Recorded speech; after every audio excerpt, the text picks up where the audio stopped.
A long time ago, in a galaxy far, far away. Star Wars. Tales from the Empire. Stories from Star Wars Adventure Journal. Edited by Peter Schweifer. Read by Decade Bird Publishing.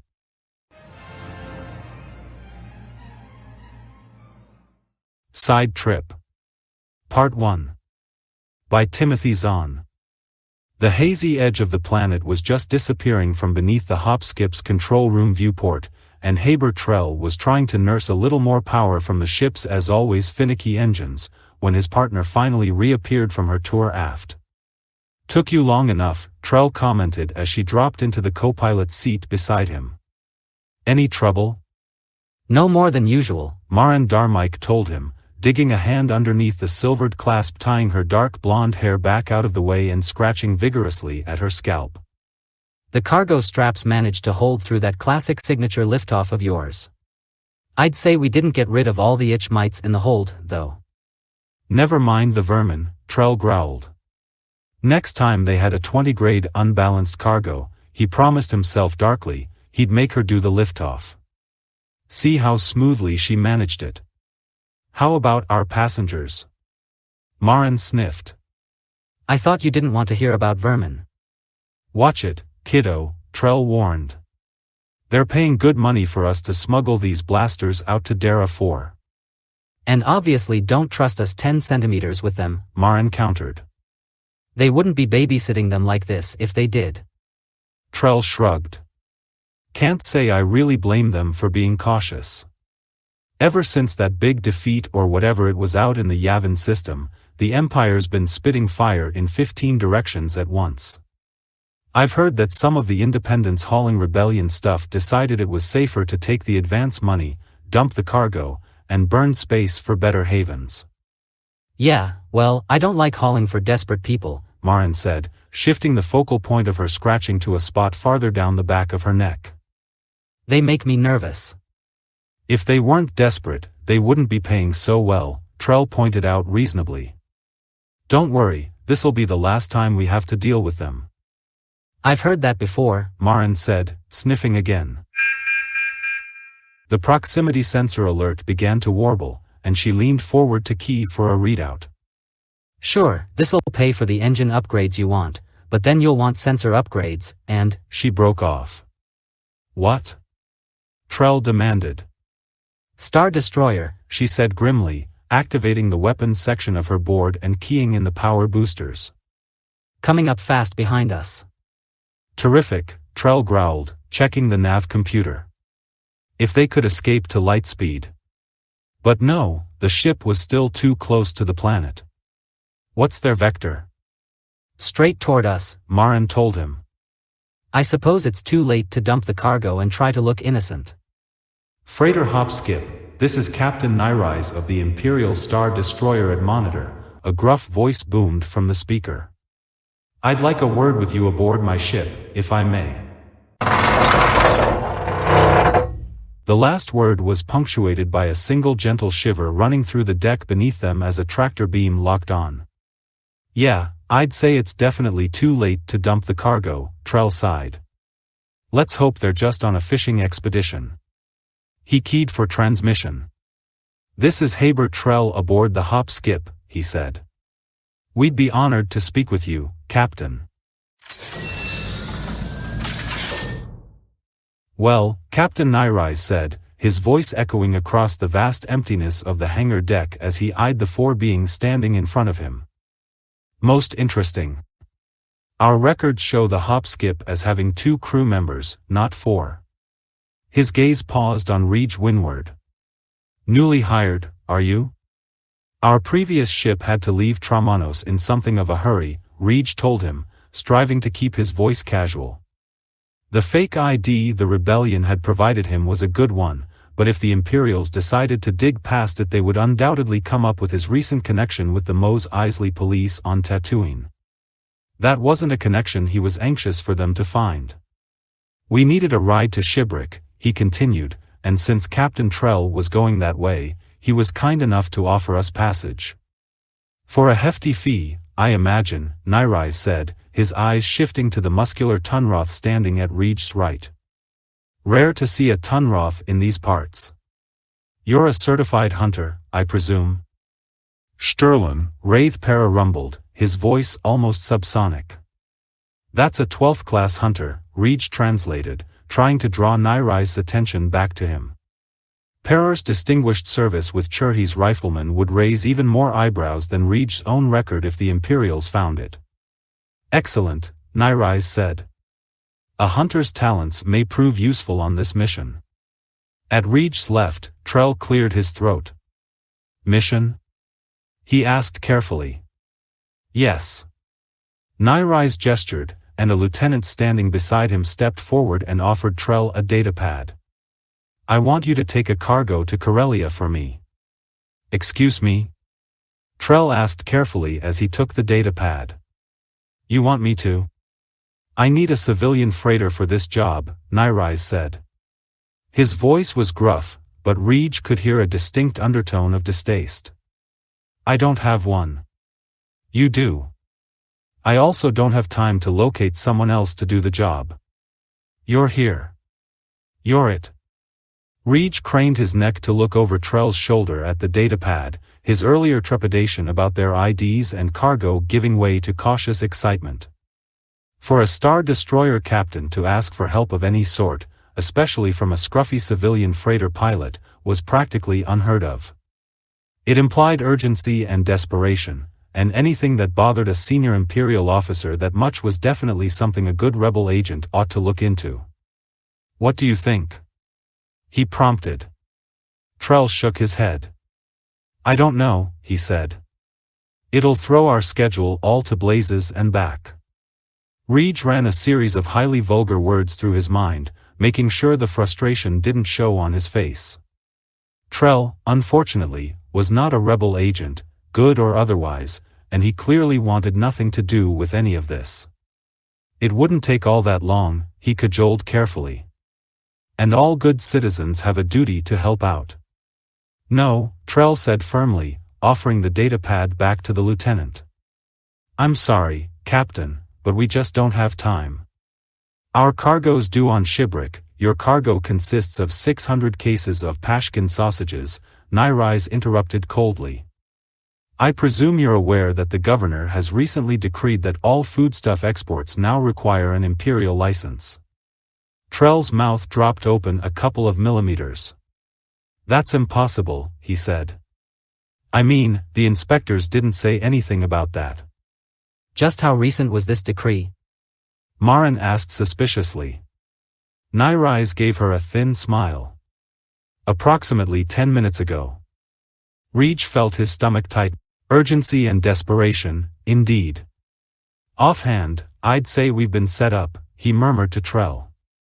Nairais' eyes flicked to Reed, returned to Trell.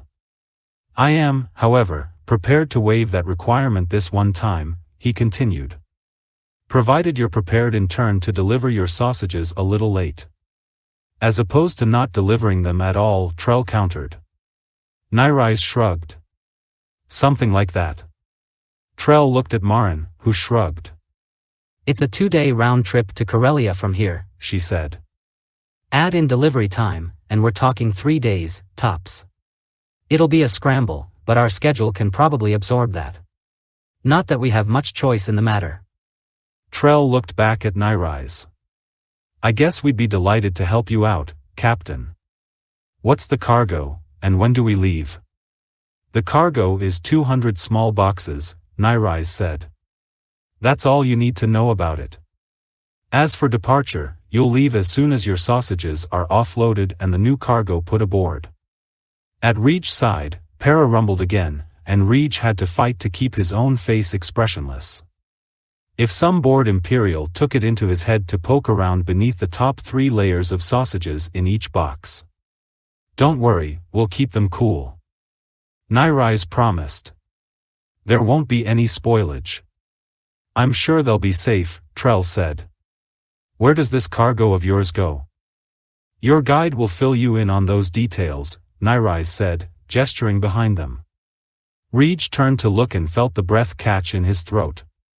Stepping around the stern of the hop-skip toward them, his stained Mandalorian armor glittering in the overhead light.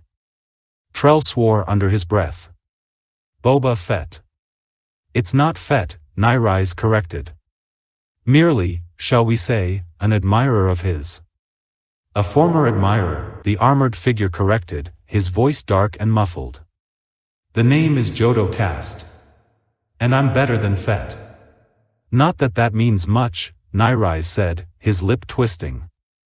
I've always found that a competent stormtrooper could handle any 3 bounty hunters without working up a sweat. Don't push it, Nyrise, Cast warned. Right now you need me more than I need this job. I need you less than you might think, Nyrise retorted. Certainly less than you need an imperial pardon for that mess you left on Borkine, gentlemen, please, Trell jumped in hastily. I'm a businessman, with a schedule to keep. Whatever your differences, I'm sure you can lay them aside until this job is finished. Nyrise was still glowering, but he gave a reluctant nod. You're right, merchant. Fine. You and your crew can rest in the ready room over there until the cargo's been transferred. As for your... He leveled a finger at Cast. I'd like to see you in the Bay Control office. There are a few things I want to make sure you understand. Cast nodded gravely. Of course. Lead the way. Nyrise stepped into the Bay Control office, the armored figure striding in right behind him. The door slid closed, and at long last Nyrise could let the unnatural stiffness drain out of his posture. I'm afraid I'm not very good at this, sir, he apologized. I hope I did all right. You did just fine, Captain, the other assured him, reaching up to twist his helmet free and pull it off. Between this armor and your performance, all 4 of them are completely convinced that I'm Jodo Cast. I hope so, sir, Nyrise said, his stomach tight with concern as he gazed at those glowing red eyes. Admiral. I have to say one last time that I don't think you should do this. At least not personally. Your concern is noted, Grand Admiral Thrawn said, running a gauntlet hand through his blue-black hair. And appreciated, as well. But this is something I can't delegate to anyone else. Nyrise shook his head. I wish I could say I understood. You will, Thrawn promised. Assuming this plays out as anticipated, you'll have the entire story when I return. Nyrise smiled, thinking about all the campaigns he and the Grand Admiral had been through together out in the unknown regions. When hasn't something you planned gone as anticipated? He asked dryly. Thrawn smiled faintly in return. Any number of times, Captain, he said. Fortunately, I've usually been able to improvise an alternate approach. That you have, sir. Nyrise sighed. I still wish you'd reconsider. We could put one of my stormtroopers in the Mandalorian armor, and you could direct him by comlink from somewhere nearby. Thrawn shook his head. Too slow and awkward. Besides, Thine's fortress will certainly have a full-spectrum surveillance set up. They'd pick up any such transmission and either tap in or jam it. Nyrise took a deep breath. Yes, sir. Thrawn smiled again.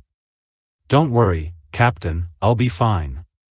Don't forget, there's an Imperial garrison nearby. If necessary, I can always call on them for help. He slid the helmet back over his head and fastened it in place.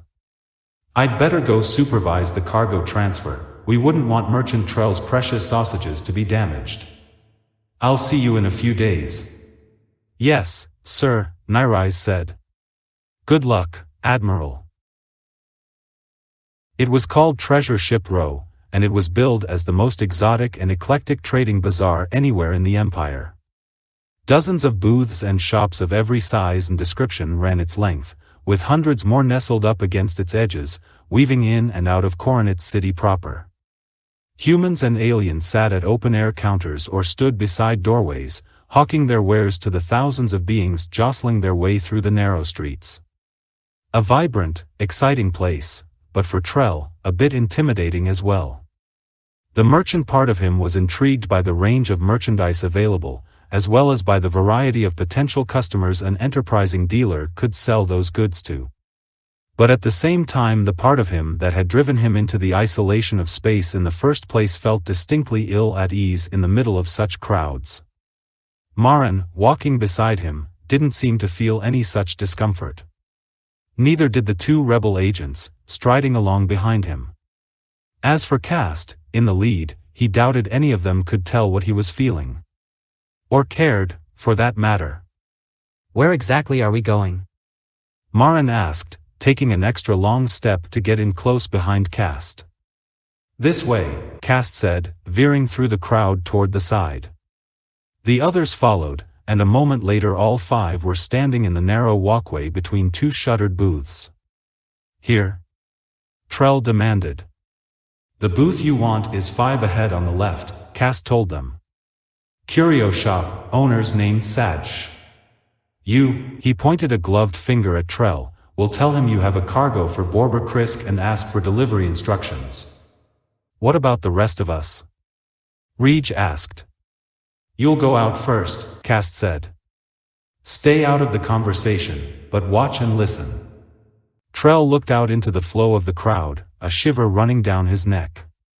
Something about this didn't feel right, but it was too late to back out now. Marin, make sure you're where you can cover me, he told her. There will be no shooting, Cast assured him. Glad to hear it, Marin said. You don't mind if I cover him anyway? Cast's invisible eyes seemed to bore into hers through the helmet visor. As you wish, he said. All of you, move. Wordlessly, the others filed out into the crowd, Cast bringing up the rear. Trell gave them a count of 50 to find their positions, then followed. The curio shop was easy to find, a small, somewhat dilapidated open-air booth with an enclosed back room that had been inexpertly added on long enough ago to look almost as moldering as the booth itself. A lizardine creature of an unfamiliar species was leaning on the counter, watching the crowds passing by. Taking a deep breath, Trell stepped over to him. The lizard looked up as Trell approached, his alien expression unreadable. Good day, good sir, he said in adequate basic. I am Sadge, proprietor of this humble establishment. May I be of assistance? I hope so, Trell said. I have a cargo for someone named Borber Krisk. I was told you could give me delivery instructions. A three-forked tongue darted briefly from the scaled mouth. You have been misinformed, he said. I know no one by that name. Oh? Trell said, taken aback.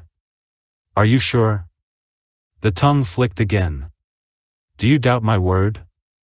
The alien spat. Or merely my memory or intelligence? No, Trell said hastily. Not at all. My source seemed so sure this was the place. Sadge opened his mouth wide. Perhaps he was only slightly incorrect. Perhaps he meant the shop to my kill hand. He pointed to his right, to an equally dilapidated booth that was currently closed up. The proprietor will return at the 7 hour. You can return then and ask him. I'll do that, Trell promised. Thank you. The lizard snapped his jaws together twice. Nodding, Trell turned and pushed his way back into the stream of pedestrians, face hot with embarrassment and annoyance. Well? Marin demanded, sidling up beside him. Cast had the wrong place, Trell growled, glancing around. But the bounty hunter was nowhere to be seen. Where are the others? We're right here, Reej said, coming up through the crowd behind him. Cast said to head back down the street and he'd meet us. Good, Trell said tartly. I've got a few things to say to our esteemed bounty hunter. Let's go. Sadge and the unknown man finished their conversation, and the latter moved away back into the mass of browsers and shoppers. 2 booths over, Corin Horn set down the melon he'd been examining and eased into the flow behind him. The stranger didn't seem to be trying to lose himself in the crowd. Though any such effort would have been quickly negated by the company he linked up with, a hard-eyed, competent-looking woman, a young man about Corin's own age, and a yellow-skinned alien, with several short horns protruding from his chin. For a moment the four of them conversed, then, with the contact man leading the way, they continued on down the street. At the edge of Corin's vision, a heavy-set figure stepped to his side. "Trouble?" "I don't know, Dad," Corin said. "You see that foursome up there? Tooled brown jacket, blondish woman, white spiked collar, yellow-skinned alien?" "Yes." Hal Horn nodded. "The alien's a Tunroth, by the way. Fairly rare outside their home system. Most of the ones you run into these days work with high-stakes safaris, mercenaries, or bounty hunters." "Interesting," Corin said. "Possibly significant, too." Brown Jacket just waltzed up to Sadsh's booth and tried to make a delivery to Borber Krisk. "Did he, now," Hal said thoughtfully. "Have Krisk and Zeka thine patched up their differences while I wasn't looking?" "If they did, I wasn't looking either," Corin told him. "Either Brown Jacket and his pals are incredibly stupid, or else something very odd is going on. Either way, I doubt thine will simply pass on it," Hal said. "Did Brown Jacket happen to mention where they could be contacted?" "No, but Sadsh has that covered," Corin said. "He said they might want the owner of the booth next to his and suggested they come back about 7. Where they'll be asked to have a quiet conversation with a group of Black Sun heavies." Hal stretched his neck to peer over the crowd.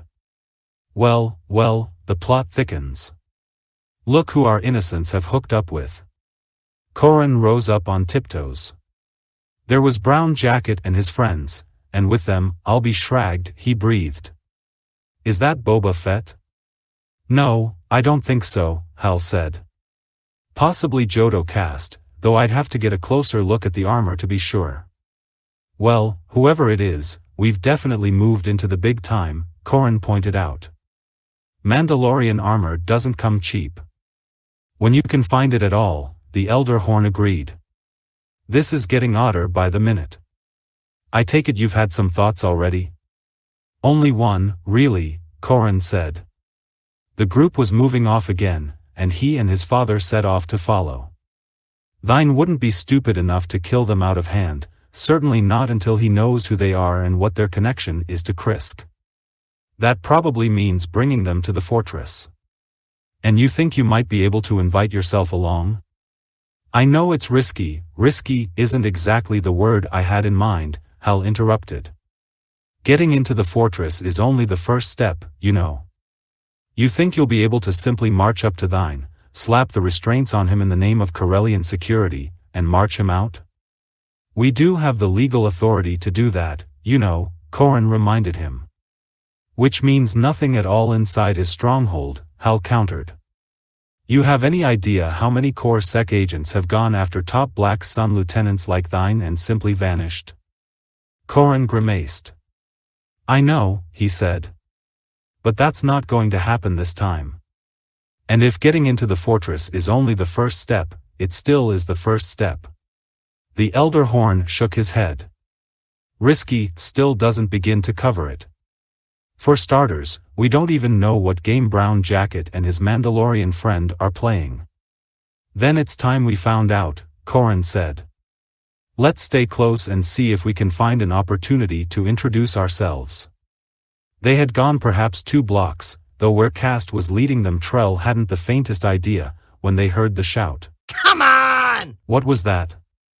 Reach demanded, looking around. There. Para rumbled, pointing his thick central finger to the left. Argument starting. Trell craned his neck. There was an open-air tap cafe that direction, with a long serving bar at the rear and perhaps 20 small tables spread out in the open space in front of it beneath a wide, Carver-style woven leaf canopy. A slightly built man wearing a proprietor's apron was standing in the middle of the dining area, a half-dozen large and rough-looking men wearing mercenary shoulder patches looming in a threatening circle around him. The chairs from a nearby table were scattered back or lying on the ground, indicating a quick and unruly departure from them. I think the argument's over, he said. It's gone straight to trouble now. Come on, Reed said, angling that direction. Let's check it out. Leave it alone, Cast ordered. It's none of our business. But Reed and Perrer were already heading off through the crowd. Blast, Trell growled. Stupid idealistic gaunt-brained rebels, come on, Marin. A line of onlookers had started to form at the edge of the tap caf by the time he and Marin broke through the stream of pedestrians. Reed and Perrer were already to the mercenaries, who had opened their circle around the tap caf proprietor in order to face this new distraction. And now Trell could see something he hadn't been able to before. Standing beside the proprietor, clinging tightly to his waist in terror, was a young girl. Probably his daughter, certainly no more than 7 years old. Trell hissed a curse between his teeth. It took a particularly vile form of lowlife to threaten a child. But that didn't mean he was going to follow Reed's lead and charge in blindly like a mad Jedi Knight on Creation Thumperback. Back up left, he murmured to Marin. I'll take right. Right, she murmured back. Dropping his hand casually onto the grip of his blaster, Trell started drifting behind the ring of onlookers to the right, and with a suddenness that startled him, the fight started.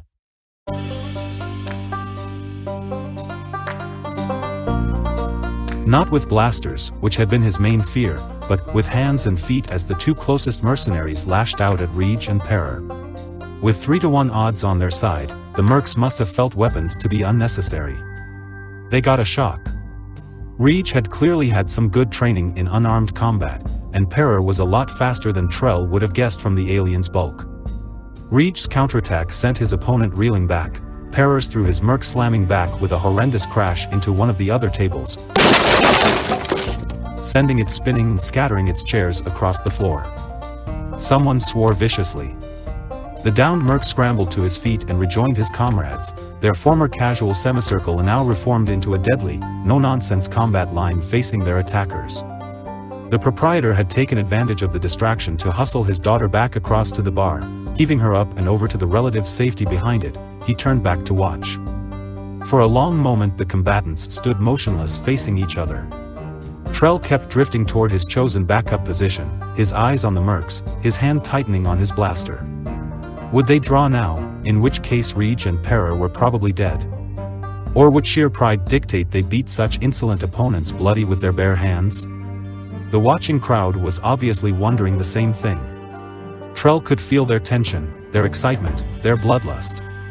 And then, out of the corner of his eye, he spotted movement to his left. The mercs caught it, too, anger-filled eyes shifting that direction. Their expressions changed, just slightly. Frowning, Trell risked a look of his own. Jodo Cast had stepped forward out of the ring of onlookers. For a moment the bounty hunter just stood there, gazing silently at the scene. Then, stepping to one of the tables at the edge of the tap caf, he pulled out a chair and sat down. Crossing his legs casually beneath the table, he folded his arms across his chest and cocked his head slightly to one side. Well? He asked mildly. And with that one word the decision was made. No mercenary with a speck's worth of professional pride was going to use weapons against outnumbered opponents who hadn't themselves drawn. Not with a bounty hunter like Jodo Cast watching. Roaring obscure and probably obscene battle cries, the mercs waded in. At that first exchange Reed and Perrer had had the element of surprise. This time they didn't. They did their best, certainly, and still better than Trell would have expected given the odds, but in the end they really had no chance. Less than 90 seconds after that battle roar, both Reed and Perrer were on the floor, along with 2 of the mercs. The remaining 4, not all of them looking all that steady on their feet, were grouped around them. One of them looked around, jabbed a finger toward the proprietor cowering at the bar. Them first, he snarled, breathing heavily. You next. No, Cast said. The merc spun around to face him, almost losing his balance in the process as a damaged knee tried to buckle under him. No what? He demanded. I said no, Cass told him. His hands were in his lap now, concealed under the table, but his legs were still casually crossed. You've had your fun, but I need them alive. Yeah? The mirror snarled. What, you got a bounty to collect on them? You've had your fun, Cass repeated, but this time there was frosty metal glittering in his voice. Leave it and go. Now. You think so, huh? The mirror spat. And who do you think's gonna stop? And abruptly, right in the middle of his sentence, he dropped his hand to his blaster and yanked it from its holster. It was an old trick, and one that had probably given the mirror the desired edge in many a face-down. Unfortunately for him, it was a trick Trell had seen used countless times before, and even before the other's hand had reached his blaster grip, Trell was hauling out his own weapon. At the other side of the ring of bystanders he spotted Marin, also drawing. The mirror had good reflexes, all right. In that split second he froze, his weapon not quite cleared of its holster, staring from beneath thick eyebrows at the four blasters suddenly pointed at him from the circle of people around the tap calf. Trell blinked as it suddenly registered. 4 blasters? 4. 2 people down from Marin, a bulky middle-aged man, also had a blaster trained steadily on the mercs. And out of the corner of his eye, Trell could see the 4th blaster sticking out from his side of the crowd. Held with equal steadiness. The merc spat. So that's how you want to play it, huh? We're not playing, Cass said icily. As I said, leave it and go. If you don't, Trell never saw the warning twitch he was watching for. But Cass obviously did. Even as the merc started to haul his blaster the rest of the way free of its holster, there was the brilliant flash of a blaster bolt from the direction of the bounty hunter's table, and a roar of rage from the merc as his holster and the blaster muzzle behind it shattered. I promise you will regret it, Cass finished calmly. This is your final chance. The merc looked like he was about 2 seconds short of a complete berserk rage. But even furious and with a burned gun hand, he was in control enough to know when the odds were stacked too high against him. I'll be watching for you, bounty hunter, he breathed, straightening up from his combat crouch. We'll finish this some other time. Cass bowed his head slightly. Whenever you're tired of life, mercenary. The merc gave a hand signal. The others helped their 2 casualties to their feet, one groggily starting to come to, the other still in need of basic portage. And the group straggled their way through the onlookers and out into the crowd. Cass waited until they were out of sight. Then, pushing back his chair, he stood up, the blaster he'd used on the merc's weapon already secreted back in whatever hidden holster it had been drawn from. The show's over, he announced, looking around at the bystanders. Stay and buy a drink, or get moving. The proprietor was already beside Reg and Perrer, helping the former to a sitting position, when Trell and Marin reached them. You all right? Marin asked, offering Perrer a hand. The Tunroth waved it away. I am not hurt, he said, rolling to his feet and flexing an elbow experimentally. I was merely temporarily disabled. You're lucky the condition wasn't permanent, Trell reminded him. You should have left it alone like Cass told you to. Yeah, Reg said, holding his stomach as he got to his feet with the proprietor's assistance. Thanks, Cass. Though I wouldn't have minded if you'd stepped in a little earlier. Say, before they started pounding on us. 6 mercenaries wouldn't have backed down in front of 3 blasters, Cass told him. I needed you to take some of them out first. He half turned. If I'd known it would be 5 blasters instead of 3, I might have moved sooner. Trell turned to look. The 2 men who'd drawn with them were standing there watching. Thanks, he said. I wouldn't have counted on getting that kind of help in a place like this. No problem, the older man shrugged. The Bromstad mercenaries have always had a tendency to consider themselves above the bounds of normal civilized behavior. And I've never liked it when children get threatened. Besides which, the younger man added, we were starting to get thirsty anyway. Drinks? The proprietor asked eagerly. Of course, drinks for all of you. And meals, too, if you are hungry, the finest I have to offer.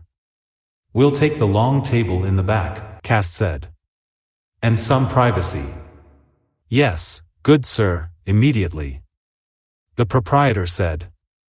Giving them a quick bow, he scurried off toward the table Cast had indicated. My name's Hal, by the way, the older man said. This is my partner Corin. Trell exchanged nods with them. Pleased to meet you. I'm Trell, this is Marin, Reg, Para, and, call me Cast. Cast cut him off. Son or nephew? Hal blinked. What?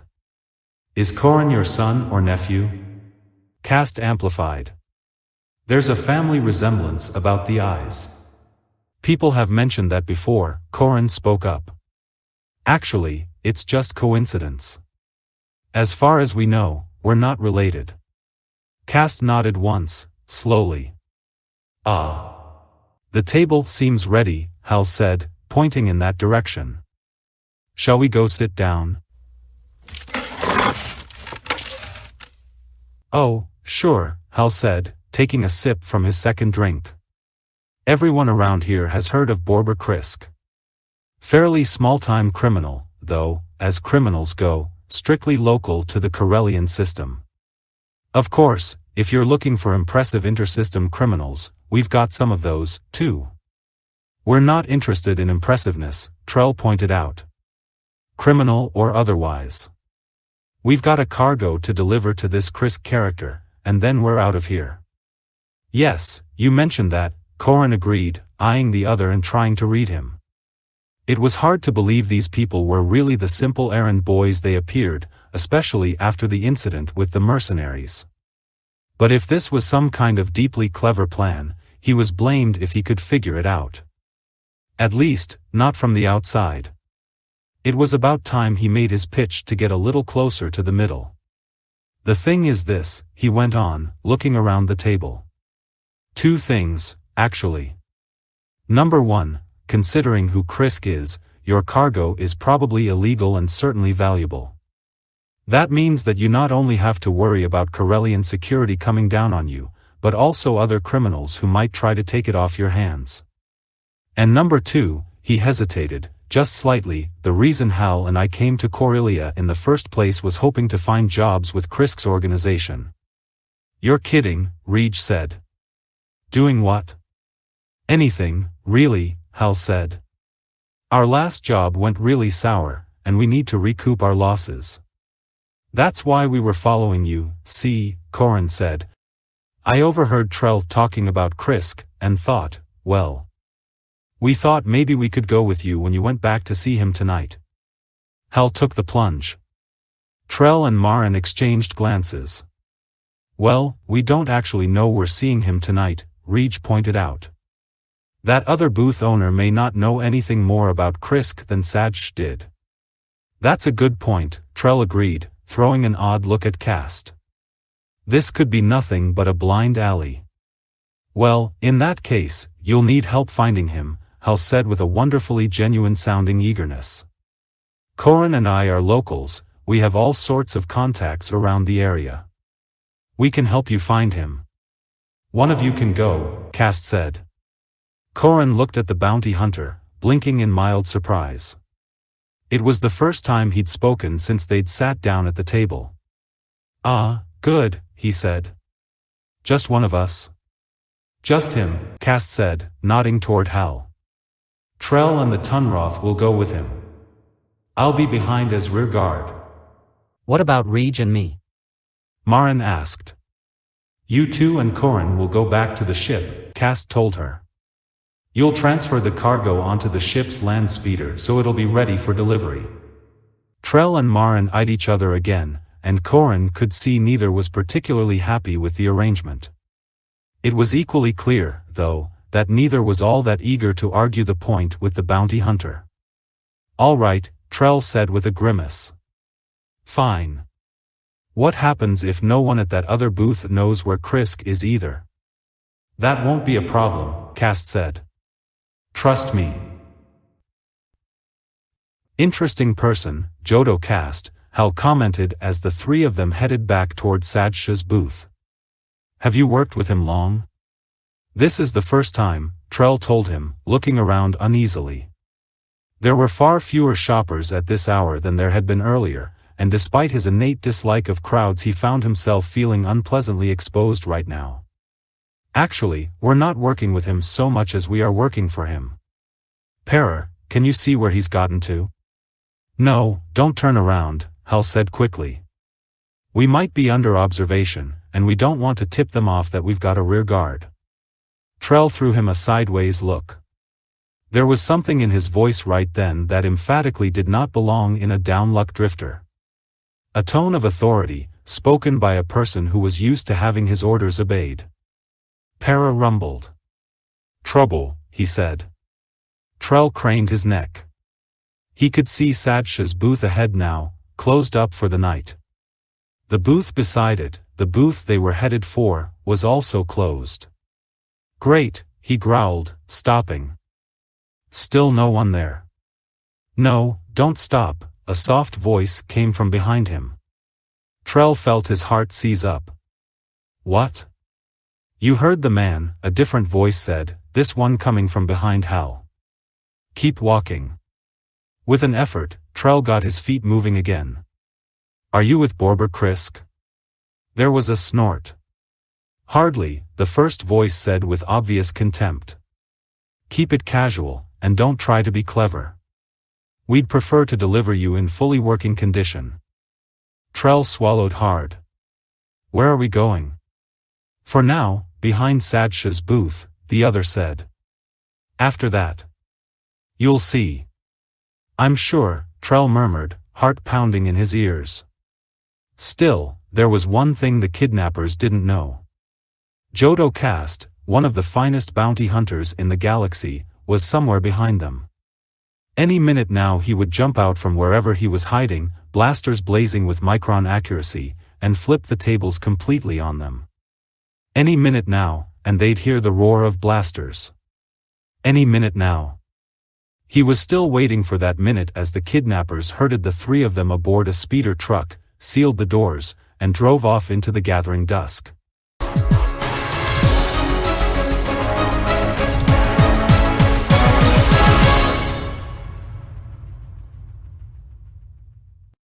Side Trip. Part 2. By Michael A. Stackpole. Corran Horn's feeling that something was wrong got a big boost from his first glimpse of the hop-skip. The freighter looked as if someone had taken a stock Corellian YT-1300, split the disc along a line running from bow to stern, flopped one half on top of the other, then patched it together with whatever scrap metal was conveniently at hand.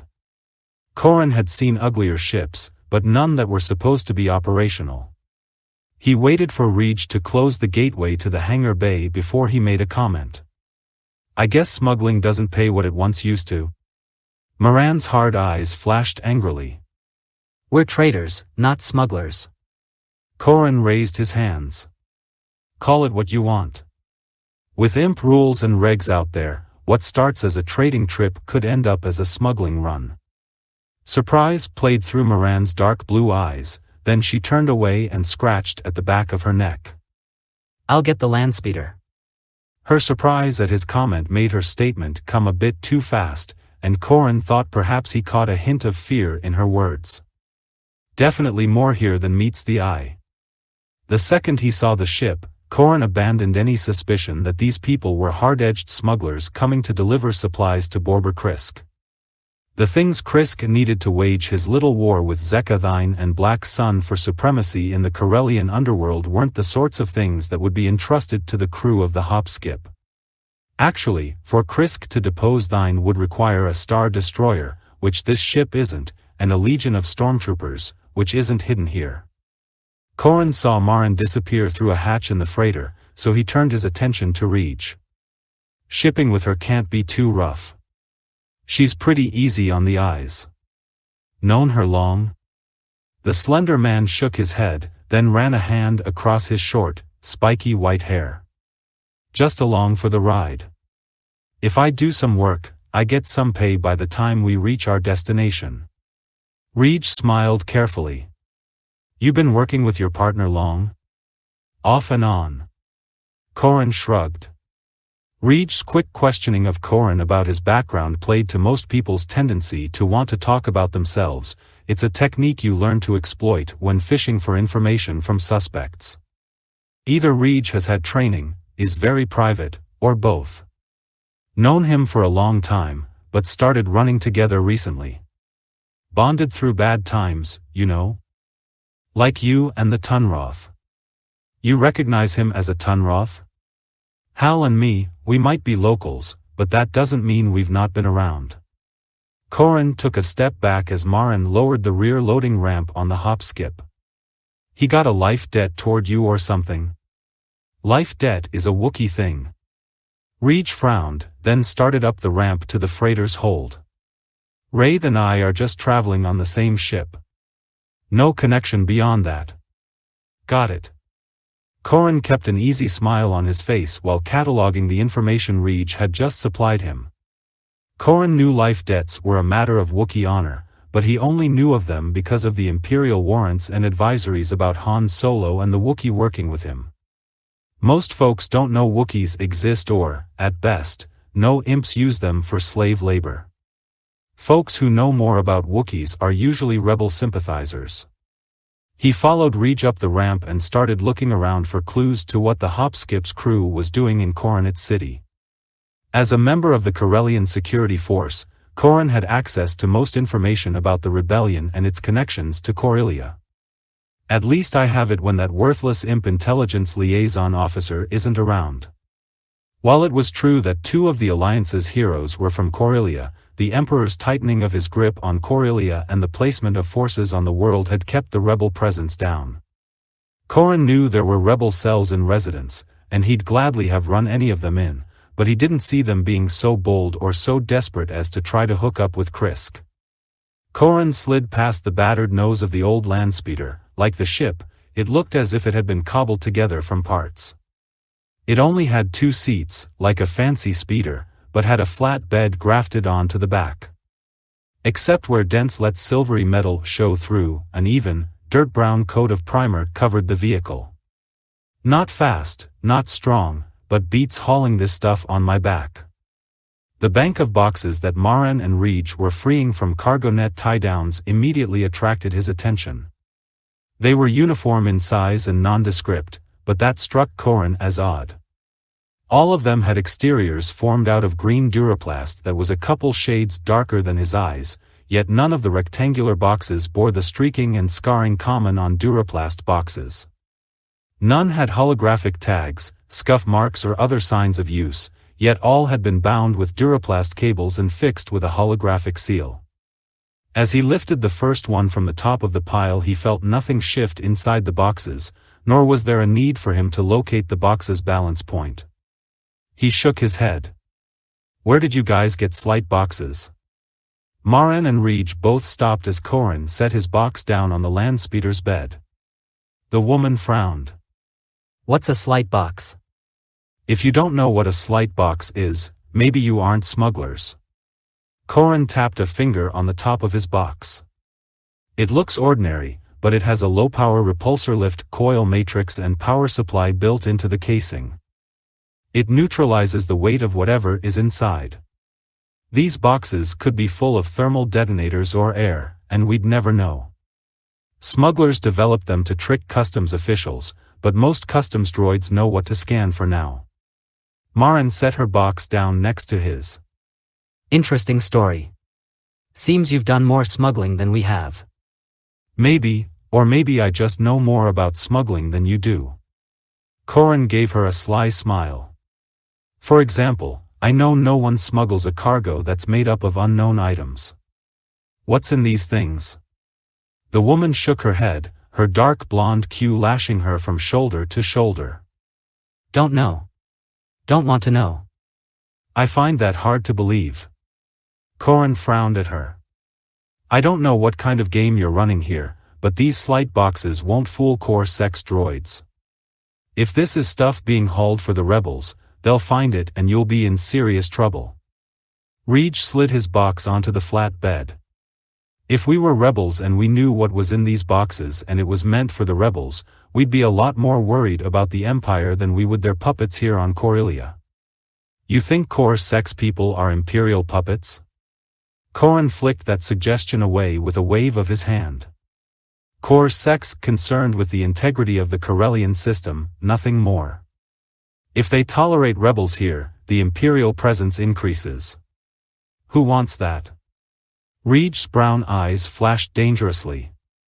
What you're telling me is that core sex people are willing to repress the enemies of a vicious regime so they don't get Vader's boot across their own necks. If I was a rebel, I'd find it very difficult to tell the difference between core sec agents and the imps. Corin forced himself to go over and pick up another box so he wouldn't immediately snap back at Reed. The smuggler's arguments had been heard often and loudly on Corellia. Corin, whose father and grandfather had both preceded him into Core Sec, had long believed that Core Sec could do the most good by keeping the imps out of its solar system security problems. If Corellia could take care of itself and set itself up as a neutral party in this civil war, the citizens of Corellia would benefit. While that position made perfect sense, and was defensible, it was also a position made at the top of a very slick slope. Core Sec's directors had already forced the local divisions to accept Imperial intelligence liaison officers to monitor and coordinate operations with Imperial garrisons. Curtin Lore, the liaison officer his division had been saddled with, had proved thoroughly arrogant and barely functional. He and Corin did not get along at all. Corin hefted another box. I think, from Core Sec's view, they have a hard time telling the rebels apart from honest criminals like me. I don't, but that's because I've got the right perspective. The Rebs aren't honest criminals at all. Marin smiled. Honest criminals? Yeah, honest. I know that what I'm doing violates the law, but I do it because that's what I do. I take the risks, I make some money, or I get sent to Kessel. It's all very straightforward. Corin placed his box on top of the first one he'd set down. The rebels, they do everything I would do, but they say they are entitled to do it because the law is wrong and the Empire is wrong. They're really just making excuses for their actions so they can feel they're noble when they're really no better than I am. What an interesting perspective. Corin spun at the sound of the faintly echoed voice. Jodo Cast stood in the cargo hatchway, blocking most of the view of the docking bay. Corin ducked and dodged his head to try and see past the bounty hunter, but with no success. Where's Hal? I would expect, right now, he is very nearly at Zekathine's fortress. What? Reed's shout of surprise filled the cargo hold. You were there to protect them. What happened? Cast stepped into the cargo hold, then leaned rather casually against the bay's internal bulkhead. Thine's people were waiting for Trell and the other two. There were 7 of them, including the Bromstad mercenaries. I waited until they'd headed off east, then I returned here. Corin slammed a fist down on top of a slight box. East is where Thine has his little palace. Cast nodded. Hence my assumption about their destination. And you did nothing to stop them? Corin jabbed a finger in Cast's direction. You're some hot bounty hunter in this Mandalorian armor who can shoot the blaster from a man's hand while sitting down, and you didn't stop them? There were 7 of them and only 1 of me. I already did the math for you on that matchup. I might have gotten them, but they would have killed your people. Reed shook his head. Wraith could have taken his share of them. Marin nodded. Trell would have been good for at least 1. And Hal could have popped a couple. A couple wouldn't have done it. Or more, if he'd been given a chance. Corin looked from Reed and Marin to the bounty hunter. Are all 3 of you so naive you don't know what's going to happen to our people? Thine's going to ask them about their connection to Krisk and, if they know as little as you do, he's going to have to work real hard to get answers he trusts. I'm not too wild about him going at Hal like that. Cast shrugged his shoulders. You can always find yourself another partner. If you think I'm going to abandon Hal, I'm going to have to shuck you out of that armor and beat some sense into you. Cast's head came up as he moved away from the wall, silently emphasizing just how much bigger than Corin he truly was. Hardly the reaction I'd expect from two criminal associates. Out of proportion, really. You're acting as if there is a closer bond between you. Corin gave Cast as cold a glare as he could. He did resemble his father a bit, around the eyes and through the face, but otherwise he was a compromise between his mother and father. She'd been tiny and had the bluest eyes Corin could ever remember having seen. His green eyes were a midpoint between her eyes and his father's hazel eyes, as his brown hair was a match between her blonde and his father's once black hair. Even his height formed a bridge between that of his mother and father. It wouldn't matter if Hal was my clone, he's my partner, which means I'm responsible for him. Corin jabbed a thumb back against his breastbone. I actually understand what that sort of responsibility means, Cast, and what it means is that I'm not going to leave Hal to thine's untender mercies. Cast folded his arms across his armored chest. You dare take on a Black Sun crime lord? Maran paled. Thine is Black Sun. Claw-picked by Prince Shizor, if the rumors are true. Corin leaned on one of the green boxes. He's crazy, cruel and wholly nasty, but he does operate with a profit motive in mind. This cargo may have been for Krisk, but we could offer it to thine and ransom our people. I don't think so. Cast produced a data card from a pouch on his belt and flipped it over to Maran. That card has the location and time for a new meeting with Krisk. Deliver the cargo there, then come back here and prepare to take off. Maran caught the card. We're not going anywhere if Haber isn't here. I know. Cast gave her a quick nod. It's my intention to head out to thine's fortress and secure the release of your friends. Corin barked out a sharp laugh. You balk at taking on 7 gutter sharks, but you'll free our friends from thine's fortress all by yourself? Better check that math, Cast. The odds are substantial, but I anticipate success. Yeah, well, this is Corellia. And Corellians have no use for odds. I think I'd trust in your success if I was along to enhance it. I work alone. Ha! Corin jerked his head toward Reg and Maran. You work with them, you can work with me. Corin shook his fists out. Save us both some trouble and just say yes now. Cast hesitated and silence stole over the cargo bay. The mercenary studied Corin, and even though he could not see Cast's eyes, he could feel the man's hard stare raking him up and down. Corin forced himself to look at the helmet's black slit, inviting a challenge and ready to react to Cast's next move. The bounty hunter's arms slowly unfolded. I will go find us a landspeeder. Good. Corin realized, as he replied, that he'd been holding his breath.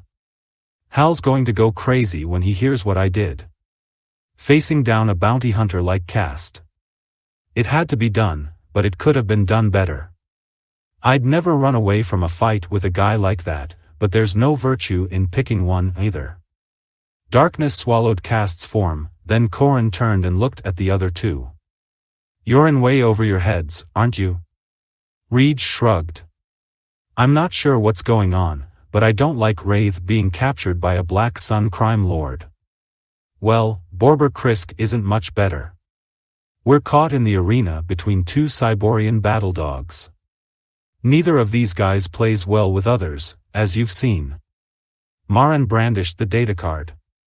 What are we going to do? We're supposed to meet with Krisk and give him this stuff. The first thing we do is find out what this stuff is. Corin looked at the seals on the boxes already loaded on the landspeeder's bed. Good, here's one that's junked. See if you can find another. Reg started looking at new boxes while Corin fished in his pocket for a small hydrospanner. This ought to do the trick. Maran came over and frowned. What do you mean the box is junked? Not the box, the seal tab used to bind the Duraplast strips. Corin pointed to the round tab that connected the crisscrossing straps. See how the hologram embedded in it doesn't fully line up. Look at it from the angle here. The corona on the suns here don't match up. I found another one, Reg announced. Good, bring it over. Corin hooked the edge of the spanner under the lip of the seal. When they don't set up right, you can pop them apart with a little shove and a twist. He lifted up, then twisted his wrist. The seal popped apart, freeing the strips that secured the box. Get both parts and we can reseal this thing once we've peeked at what's inside. Marin bent to recover both halves of the seal while Corin attacked the other one. It came apart easily, then he reversed the spanner and used a flat-bladed attachment to pry the box's lid up. By the Emperor's black heart. Even before the lid came up fully, Corin caught the sharp sour scent of spice. The box held 7 single-kilogram bricks that had been wrapped up in heavy celloplast. They'd been dipped in a waxy coating to seal them, but the job had been done hastily. One of the packets had split open and spilled a low-grade spice compound inside the box. What is that? Corin looked at Marin. You're joking, right? Like I said, I'm a trader, not a smuggler. This is spice. It's a really lousy grade of glitterstim. The real stuff is crystalline, long fine fibers, not a powder like this. Dose up with this and you get really happy, at least really happy until you need more and the craving flows through your veins like plasma. Not a pretty thing. Reg curled a lip distastefully. You know from experience? Just hearsay, and watching a guy try to sell a lung to get more glit. Sell a lung? Marin shivered. Corin shrugged. Wasn't his. Belonged to some passerby. Like I said, not good stuff. Reg pried the lid off the second slight box. Sith spawn. He reached a hand in and withdrew a crystal spike the thickness of his thumb and a good handspan in length. Purple filled the stone's core, running from light at either end to dark in the middle. As Reg held the stone up, the light it trapped filled it with orange, yellow and red lightning bolts. All 3 of them fell silent in response to the brilliant display. Corin stared at the stone, then shook his head. Is that a Duran fire gem? I think so. Reg's voice box bounced up and down as he swallowed hard. My father bought a ring with a Duran fire for my mother on their 25th wedding anniversary. Wasn't until the 30th that he had the debt paid off, and that was just a little stone. Not too many of those stones make it off Tatooine, and very seldom unworked like that finger there. Marin took it from Reg and weighed it in her hands. This would be enough to buy us a new ship. Reg turned. Let's find out what else is in these other boxes. No, stop. Corin held his hands up. We don't have time enough to check them out. Put the stone back, we'll reseal these 2 boxes and set them in the landspeeder's front seat. Marin reluctantly returned the stone to its box. What do you have in mind? Look, we're going to need some insurance here if we're going to get off Corellia in one piece. We can reseal these boxes and no one will ever know they've been tampered with. You'll take those 2 boxes to Krisk and let him know you have, 108 more for him. He won't make a move against you until he has them. Reg frowned. He can come here and take them, yeah, but they won't be here. We load the rest onto the speeder and take them to a storage facility. Corin frowned as if thinking hard about something. Okay, I have it. There's a Dubak storage warehouse on the main road back into the center of Coronet City. You can rent a storage shed there and dump the other boxes. You go to your meeting and let Krisk know you'll give him the location of the other boxes when you're certain your friends are safe. Cast and I will go off to see thine, and if we're not back in due time, you use Krisk to try to effect a rescue. Marin slowly shook her head. I don't like the sound of this. Look, we've got a veritable fortune in those boxes. If Krisk doesn't want to help you, set up a meeting with thine and ransom us. How do we get in touch with thine? Corin smiled. You did that back at your first stop on Treasure Ship Row, remember? Right. Okay, let's get loading. Corin resealed the first box and then the second. I know you don't like the way this is going, Marin, but you're the one who said she's a traitor. If things go badly, you're going to have to trade for our freedom and, speaking for myself, I hope you strike a super bargain in the process. Colonel Maximilian Veers glanced down at the chair offered to him, but refrained from sitting. Thank you for your kindness, Agent Lore, but I do not anticipate being here very long. You have looked at the message I had sent over to you. The long, slender man sat forward in his chair, a motion that nearly tossed him sprawling up over the top of his desk. Lore caught himself with his hands, then brushed the length of dark hair that had fallen over his face back into place. Veers felt certain the man wore his hair the way he did to accentuate his resemblance to the late Grand Moff Tarkin. I served under Tarkin. Anyone who would think this Lore is at all similar to Tarkin should realize the similarity goes no deeper than the skin. Something wrong with the springs on your chair, Agent Lore? The liaison officer snarled. I have saboteurs who delight in finding ways to annoy me, and adjusting the chair is their latest form of expression. He reached over and hit a button on his desktop datapad. And yes, Colonel Veers, I studied the message you sent over, as requested. I can't comment on its accuracy beyond saying it is true that Zeka Thine maintains a little fortress east of Coronet City. I already know that, Lore. Lore's head came up. You do? I wasn't aware that Thine's headquarters would have been something you studied, Colonel Veers.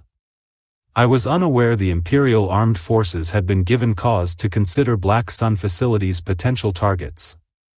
Veers' nostrils flared. The only thing he hated more than having to deal with arrogant intelligence agents was turning a blind eye to the activities of the Black Sun. He assumed the Emperor's tolerance for the criminal cartel was based on reason, but Veers thought that tolerance was truly a detriment to the Empire. Allowing any outlaws undermined the rule of authority. If people could see Black Sun as somehow more malevolent than the rebellion, then they could justify joining the rebellion all that more easily. It is incumbent upon me, Agent Lore, to view any stronghold that is filled with armed individuals as a potential target. In this case I am told that Thine is meeting with elements of the rebel underground. Yes, but I am uncomfortable with your source. Who is it? You saw the verification code. It is valid. Veers frowned heavily. There is no reason to distrust the information. It is accurate and I plan to act on it. So you mean you don't know who your source is? I don't need to know. With a superior smile slithering over his face, Lore eased himself back in his chair. Veers hoped it would overbalance and spill him to the floor. If you believe in this intelligent source, why come to me? Veers restrained himself from reaching out and slapping Lore. I came to you, Agent Lore, because you are the Imperial Liaison Officer and you liaise with the Corellian security force in this administrative sector. I want to know if they have any operatives working in or around Thine. Are you looking to use their extraction as a pretense for your attack, or were you worried I would lodge a protest over collateral damage? Veers narrowed his eyes. There is no reason for good people to die. Lore shrugged lazily. If they do die, they die heroes. If you get me Zeka Thine, you can be a hero, too. I believe, Agent Lore, I can find my own way to be a hero. Veers spun on his heel and stalked from the office. With Imperials like you, Lore, I often wonder why the rebellion has not yet succeeded in overthrowing the Empire. If things are left in the hands of people like you, can the Empire possibly survive? Corin took one look at the Sorosub X-34 Landspeeder Cast was piloting inside. Buy or borrow? The bounty hunter looked up at him from behind the wheel. Does it matter? If I'm going to get arrested for traveling in a stolen Landspeeder, I'd kinda been hoping it would be something newer and sportier, like an XP-38. You can always walk, Corin. Good point. With his left hand on the windscreen, Corin hopped up and into the passenger seat. Punch it.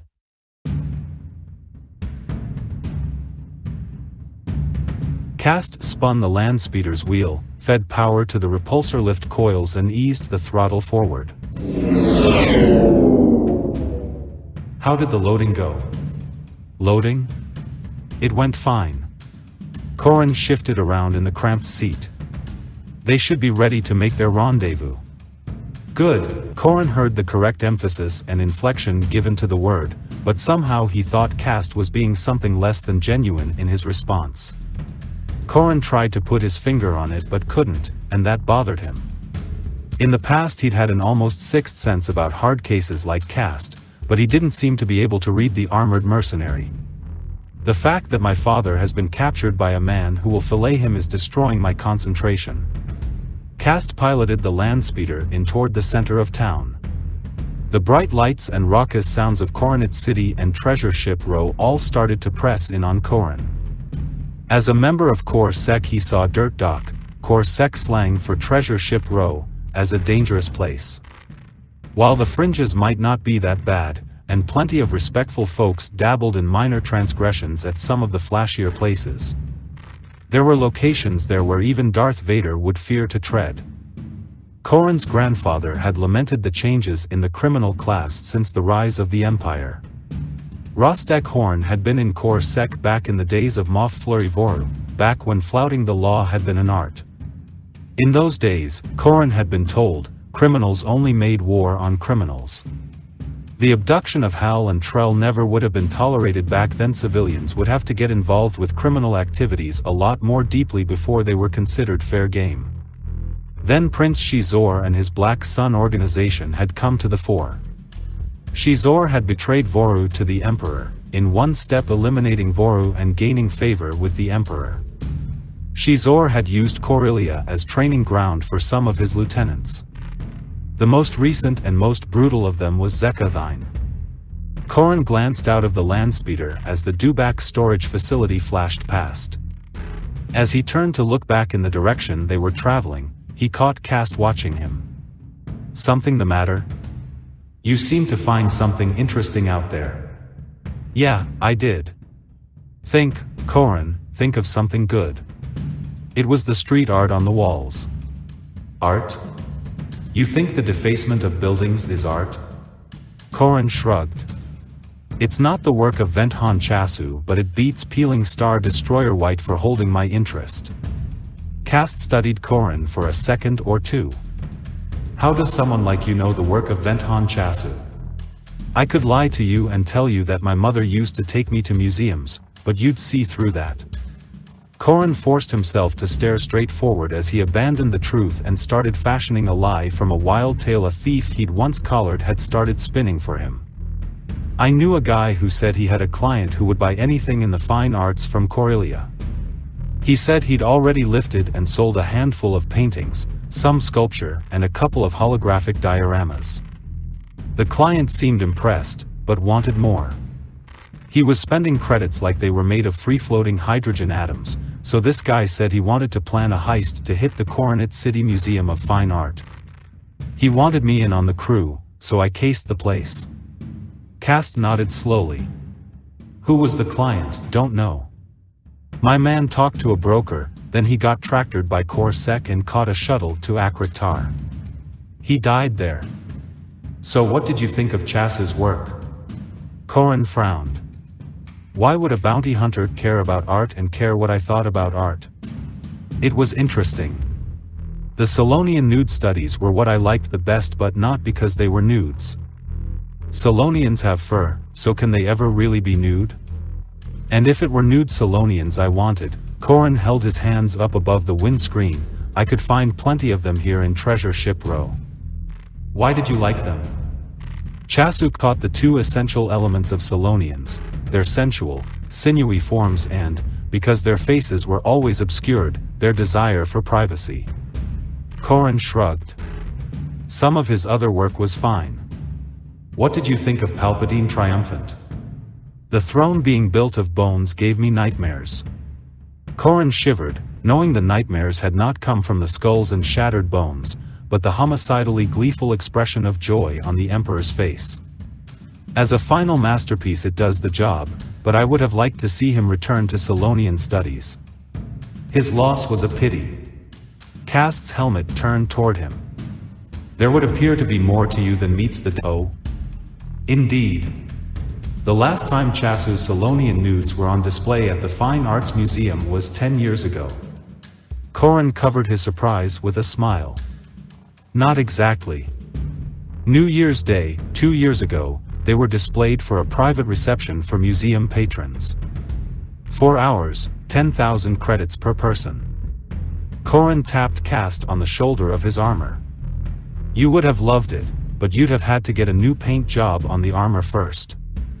And you were there. I was. So was Hal. My mother had volunteered with the museum for so long that when it came to hiring additional security for the reception, the administration brought us on board.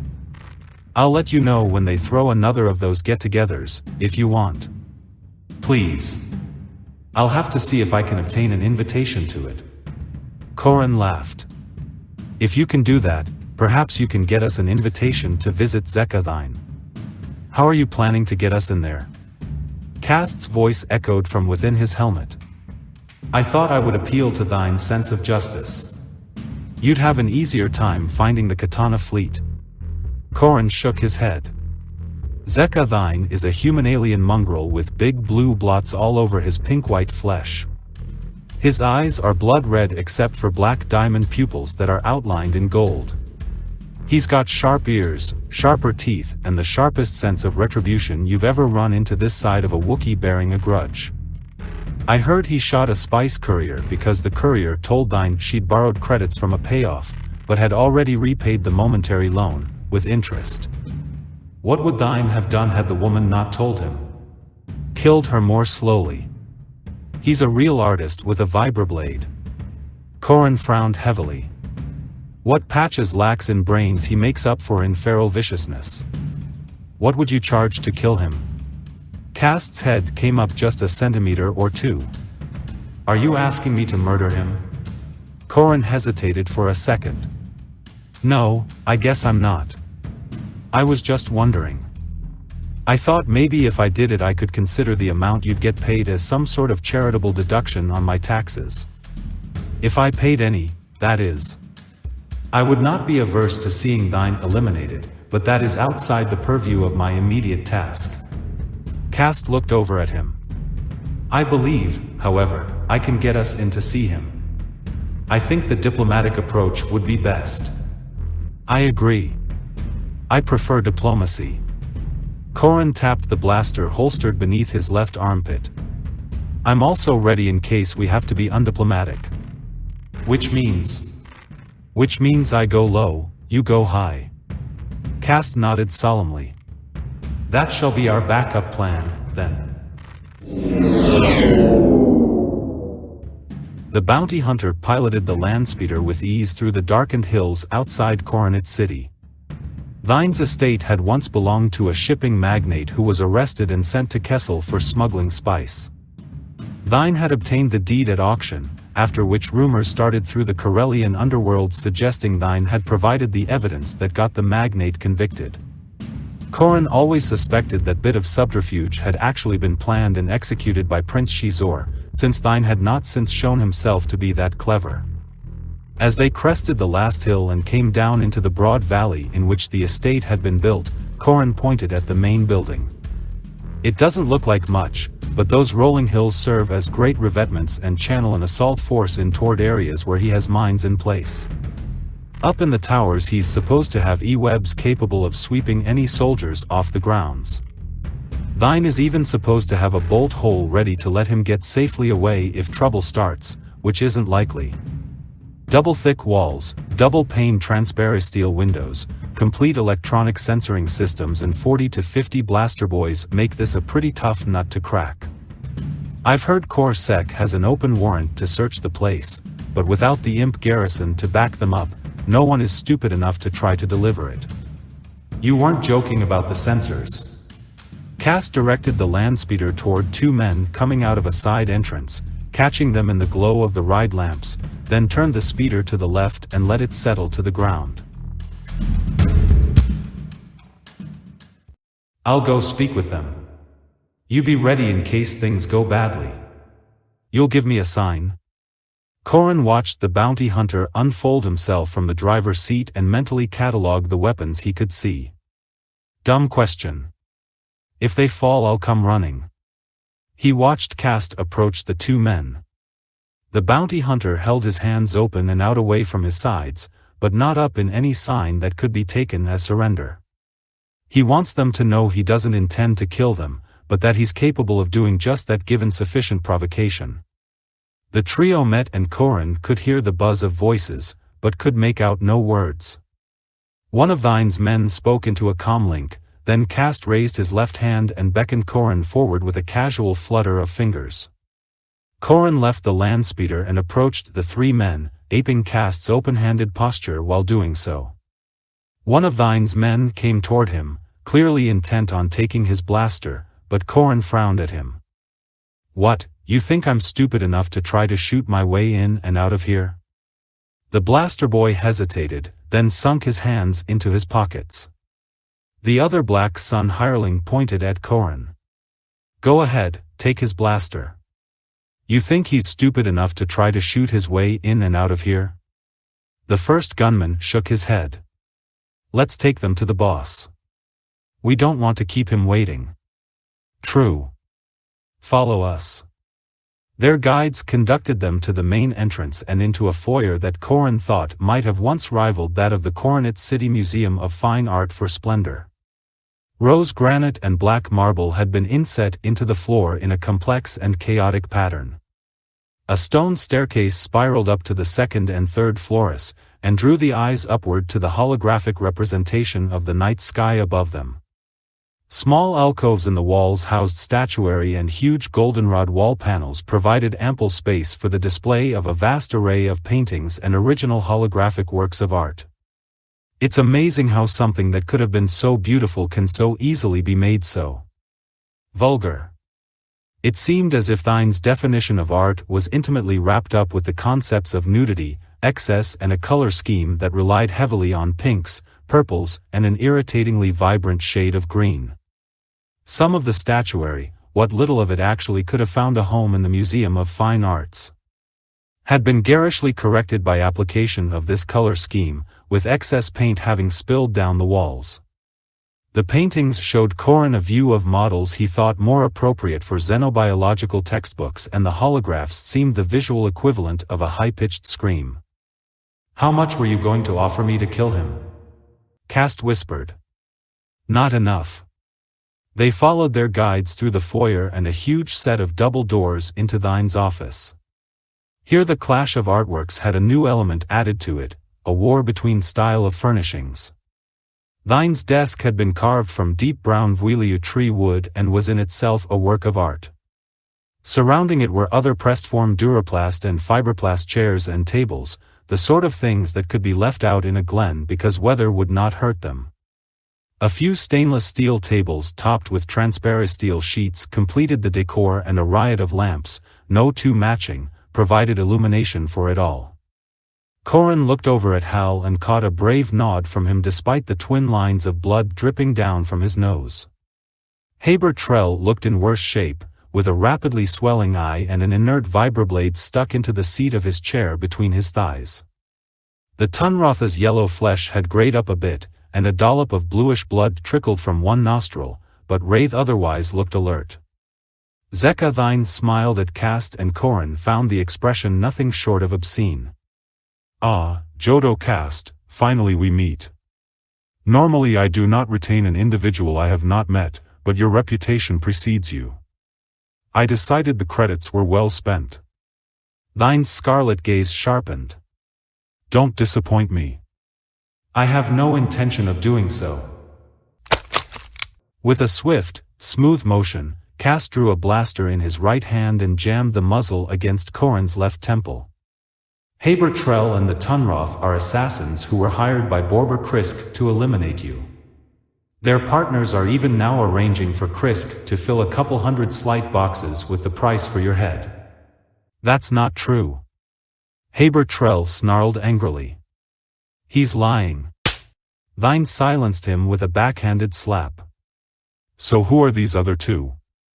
Cast grunted what almost seemed to be a laugh. They hired these two locals to help them get around and as camouflage. With these two in tow, who would think they are Galaxy-class assassins? Corin started to raise a hand to massage his head, but Cast kept the gun pressed hard against his skull. Corin wasn't certain which hurt more, his head or his pride at having been fooled by Cast. He played me very well, just like he played the rest of us. Better I was in my father's place because Cast never would have fooled him. Corin glanced sidelong at Cast, then nodded toward Thine. You know, you really can't trust the word of a bounty hunter. True, but I am more willing to trust him than some assassins local fetch and carry. Cast reached over and relieved Corin of his blaster, then lowered his own gun. My story is fairly easy to check out. You should dispatch some of your people to the mine Ox Haven. It is the cantina where Trell's partners are meeting within the hour with Krisk to finalize the payoff details. You'll find the slight boxes at the Dubak storage yard near the spaceport. You can send other of your people there and wait for Krisk and his men to come and fill the boxes. Corin rubbed at his temple. You figured that out from my look at the place? You're good. That's why people retain me. Cast looked over at Thine. I take it you have detention cells here? Wine cellar is empty. You can put them in alcoves down there. Good. I shall do that while you prepare the ambush for Krisk. Cast motioned with his blaster for Corin to head toward the door. Once your people report back, you'll know who you can trust. Yes. Thine hissed the word. And those who are lying will pay the ultimate price for daring to deceive me.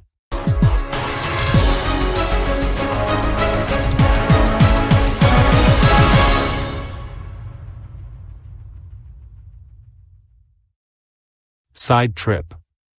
Part 3. By Michael A. Stackpole. Propelled by a poke in the kidneys with a blaster carbine, Corin Horn stumbled into the makeshift cell. He got control of himself fast enough to avoid bumping into his father and turned back quickly, but Jodo Cast swung the wrought iron gate shut.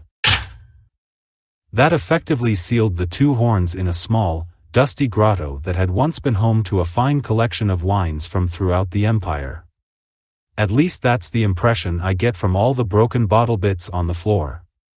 Corin skewered Cast with the nastiest stare he could muster. This isn't over between us, Cast. The bounty hunter regarded Corin placidly, but the trio of Zeka Thine's henchmen forcing the other man and the Tunroth into a second grotto across the cellar laughed out loud.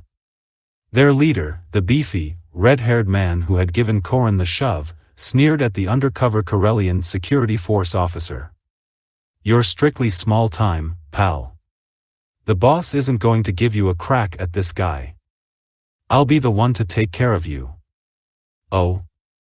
Corin gave the man a fetal grin. I didn't realize Thine was into doing favors for the hired help. You're welcome to try me any time. He won't get the chance. Cast's voice came low and cold. I've put up with your prattling and bragging and threats, Corin, and I am not of a mind to let someone else eliminate annoyances from my life. The armored mercenary pointed a finger at the red-headed man. Touch him and I will consider it a matter of honor to turn you inside out. The redhead paled. Yes, sir. Another of Thine's Black Sun underlings closed the other gate and secured it. They're in. Wanna threaten any of them, Knitter? The redhead frowned. Suck vacuum, Psalms. You think you're so funny, you can think up jokes while you stand guard on these clowns. Psalms' blonde brows arrowed down toward his nose. They're in here secure, they don't need guarding. Cast shook his head. No, not in here, of course not, but outside the room, on the first stair landing.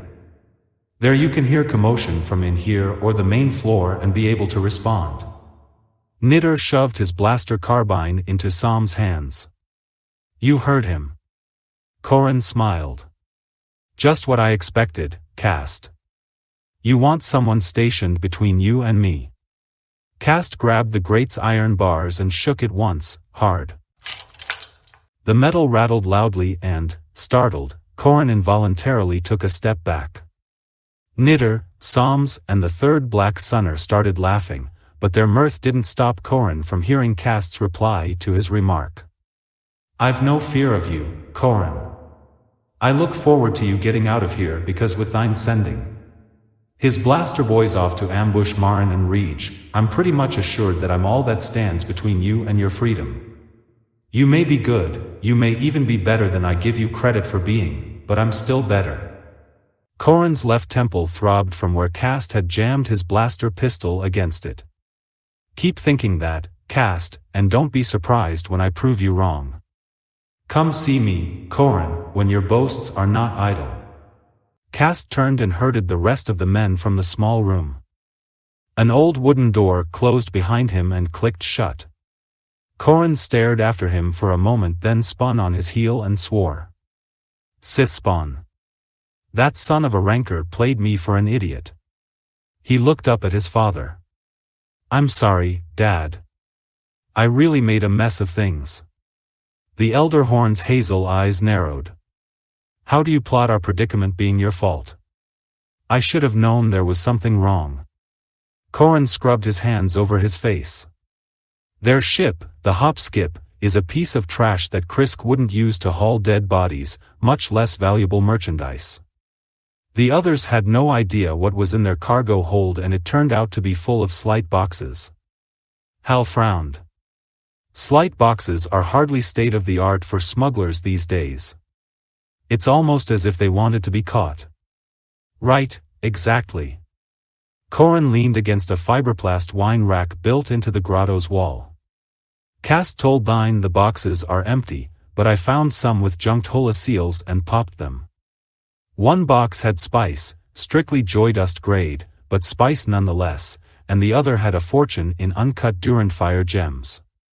Even if we figure that one box of gems is it and the other 199 are spice, Krisk can use the gems to buy an army and use the spice to flood the market and kill Black Sun's profits."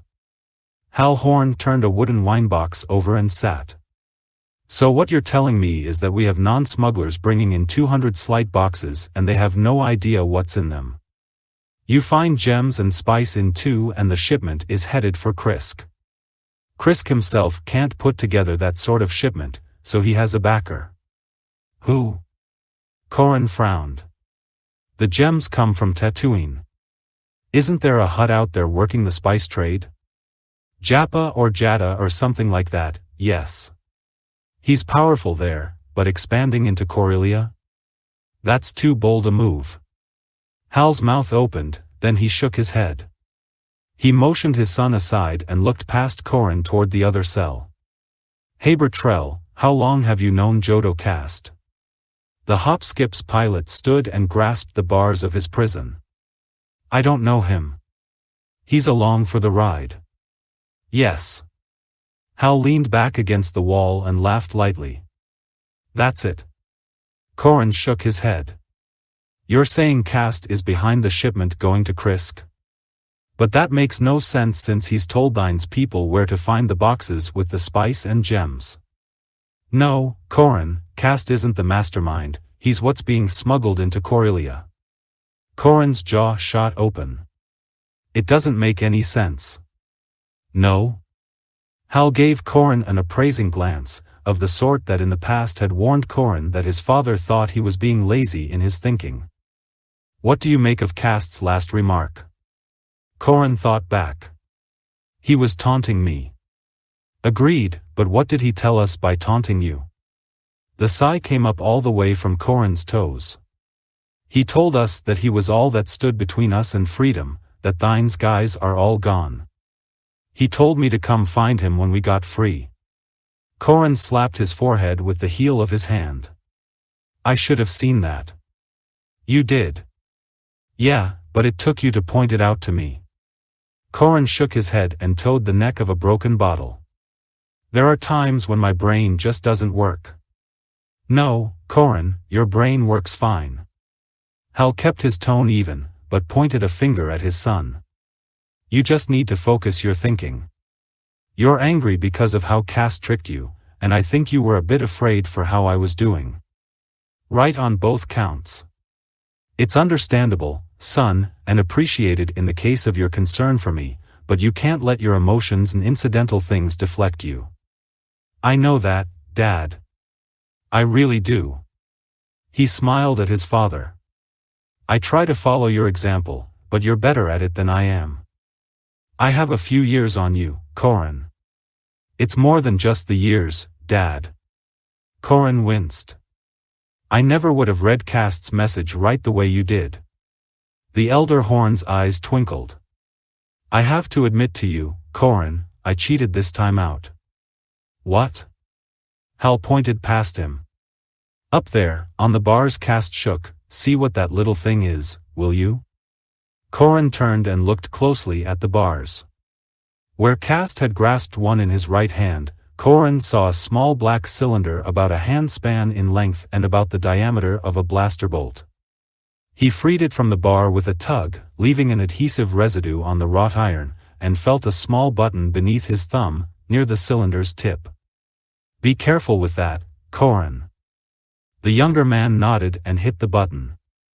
All but invisible in the half-light, a delicate monomolecular blade slid from the cylinder. I know what it is, and I remember what happened to Lefty Dindo. Corin cut carefully down with the blade and threw the lock's bolt. He retracted the stiletto's fragile blade and swung the door open. Freeing us from this cell is a bit easier than Lefty trying to use one of these to free himself from binders. Hal Horn paused in the door cell's doorway. You might want to cut us a couple of the bars to use as weapons. Soms might not be the brightest of black sunners, but I think he's going to take some convincing before he lets us out of here. Agreed. Extending the blade again, Corin cut a pair of 50-centimeter long bars from the bottom of the grate and handed one to his father. Hal swung the club against his left hand with a meaty thwack. This will work. Now how do we lure Soms in? Corin squinted at the room's closed door.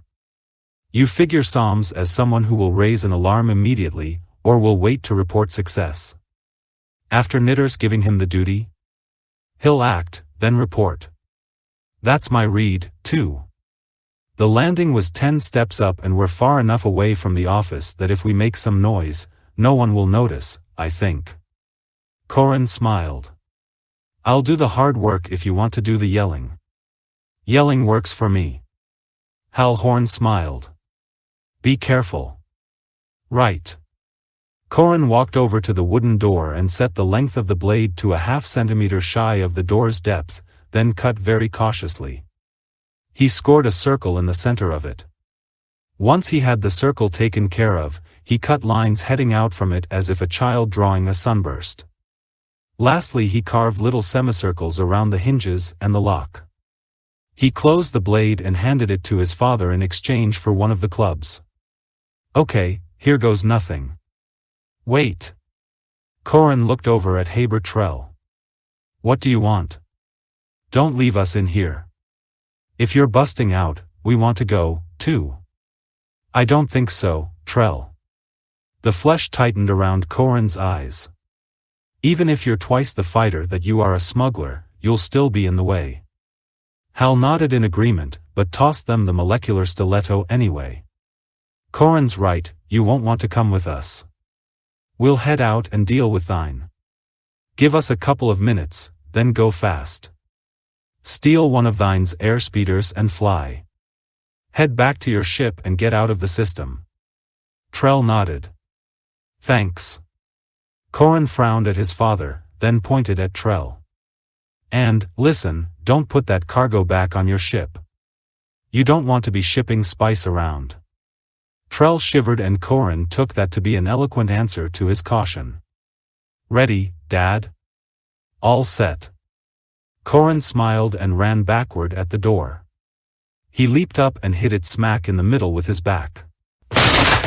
The door exploded into fragments around him, spraying large chunks of wood into the narrow corridor outside the makeshift prison.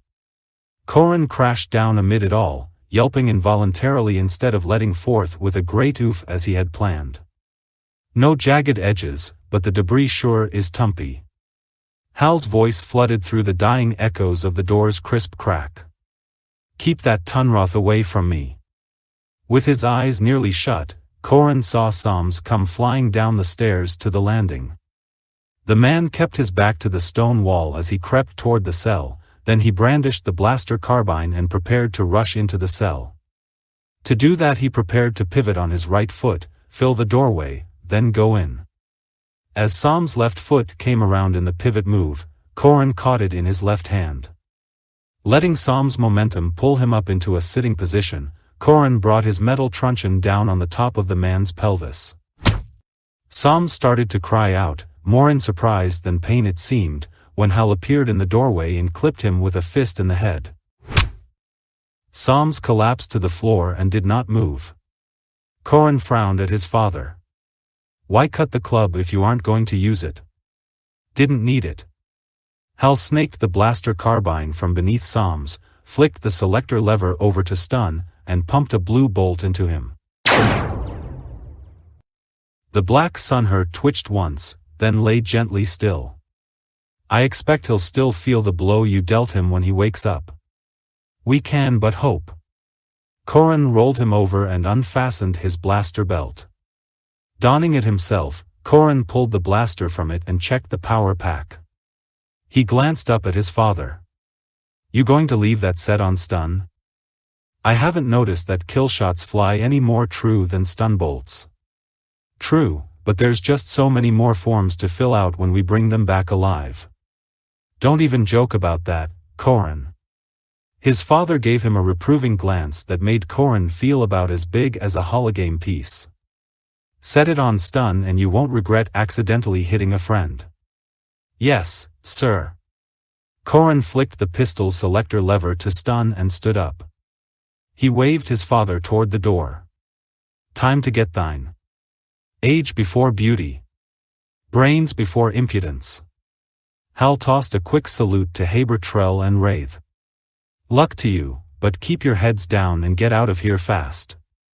If thine doesn't react well to our refusing his hospitality, you don't want to be in the blast radius. Arl Knitter matched Jodo Cast's long-legged stride as best he could.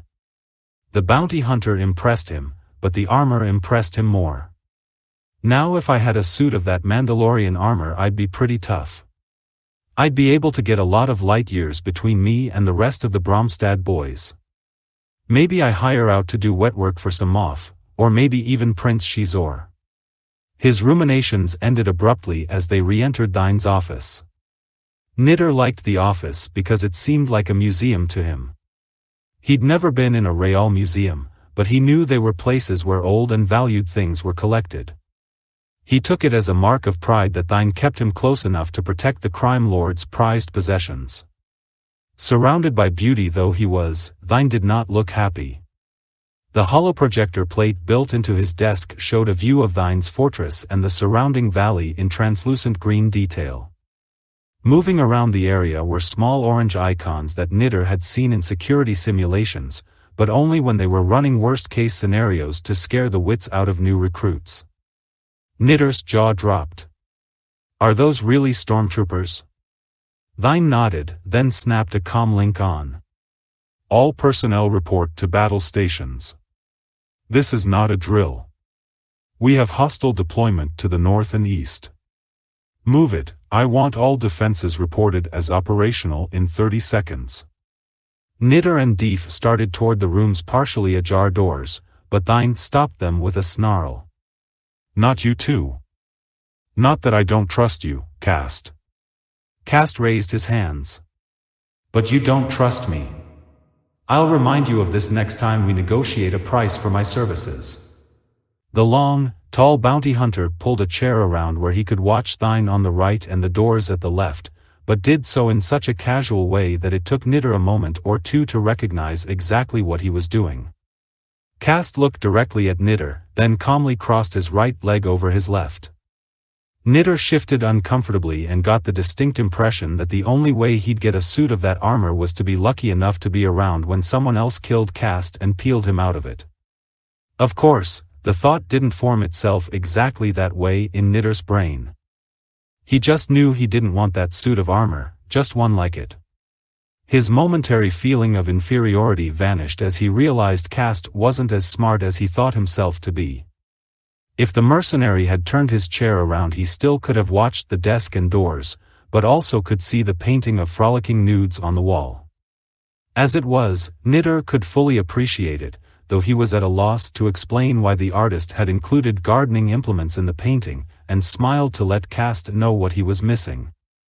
The hologram shifted to a schematic of the house, with the corridor outside the door rendered in yellow light that blinked on and off. Thine hissed furiously. Someone is in the hall. The imps have already infiltrated the building. He pointed Knitter and Deef toward the door. Cast started speaking in a loud voice. Of course, handling things in a diplomatic manner works best. The bounty hunter pointed toward two spots along the wall where the Bromstad mercenaries could cover the doorway with a murderous crossfire. Then again, there are times when one has to be undiplomatic. Knitter marveled at how Cast's voice covered the sound of his approach to the door. He stopped exactly where Cast wanted him to and drew his blaster pistol. He set it to kill and waited, but shot Cast a wink and a nod. When the nod was returned, Knitter even began to imagine that Cast might take him on as an apprentice, or even a partner. He's seen how good I am. He knows what he'll be getting when we work together. The exploding of the lower half of one door interrupted Knitter's fantasy.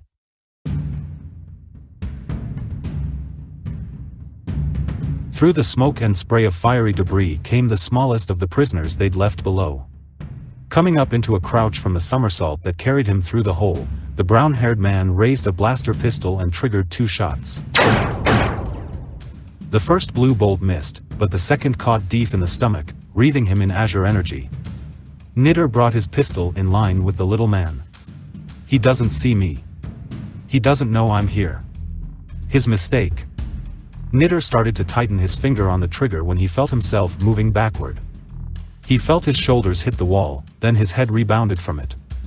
Through the exploding stars he saw a second bolt flash out from the blaster built into the thigh of the Mandalorian armor. In the nanosecond it took for the scarlet bolt to sizzle through his chest, Knitter realized Cast had positioned him so carefully and precisely because the bounty hunter wanted to kill him. Knitter did not feel outrage at having been so easily betrayed and slaughtered, nor did he, in his dying moment, grant Cast a modicum of respect for having worked so coolly to slay him.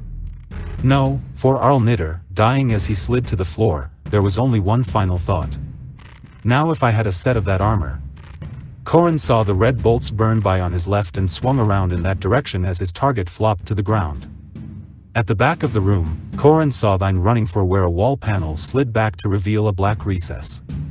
He started to track the fleeing crime lord, but pulled his pistol back as Cast's head and shoulders eclipsed Thine. He's getting away. Corin glanced back at the door. All clear. Hal stepped through, looked at Knitter's body, then at Cast. That's another round of drinks on me by way of thanks. The bounty hunter uncrossed his legs and stood. Pest control. Corin pointed at the dark opening in the wall. Thine went out through there. Hal approached it cautiously. Looks clear. Corin appropriated the blaster carbine the man he'd shot had been carrying and set it for stun. Let's go find him. He turned to Cast. Come along. We could use your help. There's a bounty on Thine. We're going to get him, but the bounty can be yours. Corin looked around the room at the garish decorations and horrific art. It might even be sufficient to buy some real art and offset memories of this place. You tempt me very much. Cast shrugged. However, someone with such inferior taste in art should not be hard to catch. I would join you, but I'm a simple bounty hunter and I still have a job to do. Despite having no red on Cast, Corin knew he was lying. He raised an eyebrow. I don't believe you're a simple bounty hunter. Nor do I believe you and your father are simple hoodlums looking for underworld employment. Cast crossed to the desk and punched a button on the holographic display unit's control panel. A view of the surrounding area came up and Corin saw small orange icons moving in swarms over the terrain. These are Imperial stormtroopers. They're likely to make things uncomfortable if you don't get going. You don't want to be caught here. Neither do you. I won't be. Corin nodded. Another time, then. Perhaps. The finality in Cast's voice told Corin there never would be a next time, and somehow he didn't find that prospect cause for anything but relief. Corin rejoined his father just inside the entrance to Thine's escape passage. The narrow corridor had been melted through the native stone with a gentle slope downward. Every 15 meters or so it cut back on itself, forcing the horns to advance carefully. The brevity of the passages meant any firefight would be at close quarters and extremely deadly. Corin clutched his blaster carbine in both hands and snuggled it against his right flank. It had been modified slightly after its arrival from the factory by the inclusion of a pinpoint glow rod attached to the left side of the barrel, and more work had been done on it to make it what was known in street parlance as a hotshot. The trigger guard had been cut away, leaving the trigger free and the weapon liable to be fired when the trigger caught on clothing or was otherwise jarred. Using a hotshot was supposed to indicate how tough a person was, but it only took one view of the results of an unsafe hotshot pistol being tucked into a waistband to convince most folks it was a foolhardy modification. Of course, no one is going to tuck a carbine into his pants. Corin smiled slightly, then nodded as his father signaled him to come forward. Remaining low, Corin came around the corner of the corridor, then dropped to the ground as a red blaster bolt sizzled through the air above him. He shot back twice, but neither blue bolt hit anything but stone.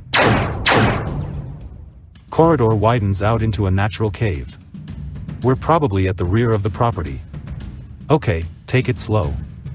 Lose the light. Corin flicked off the pinpoint glow rod and closed his eyes. He waited for a count of 10 for his eyes to get adjusted to the darkness, then opened them. Bioluminescent lifeforms, lichen and the things that ate it gave off a purplish glow that allowed Corin to make out shadowed shapes. Some were regular and appeared to be Duraplast boxes of varying sizes, while the larger, more menacing ones were curiously hunched and gnarled stone formations.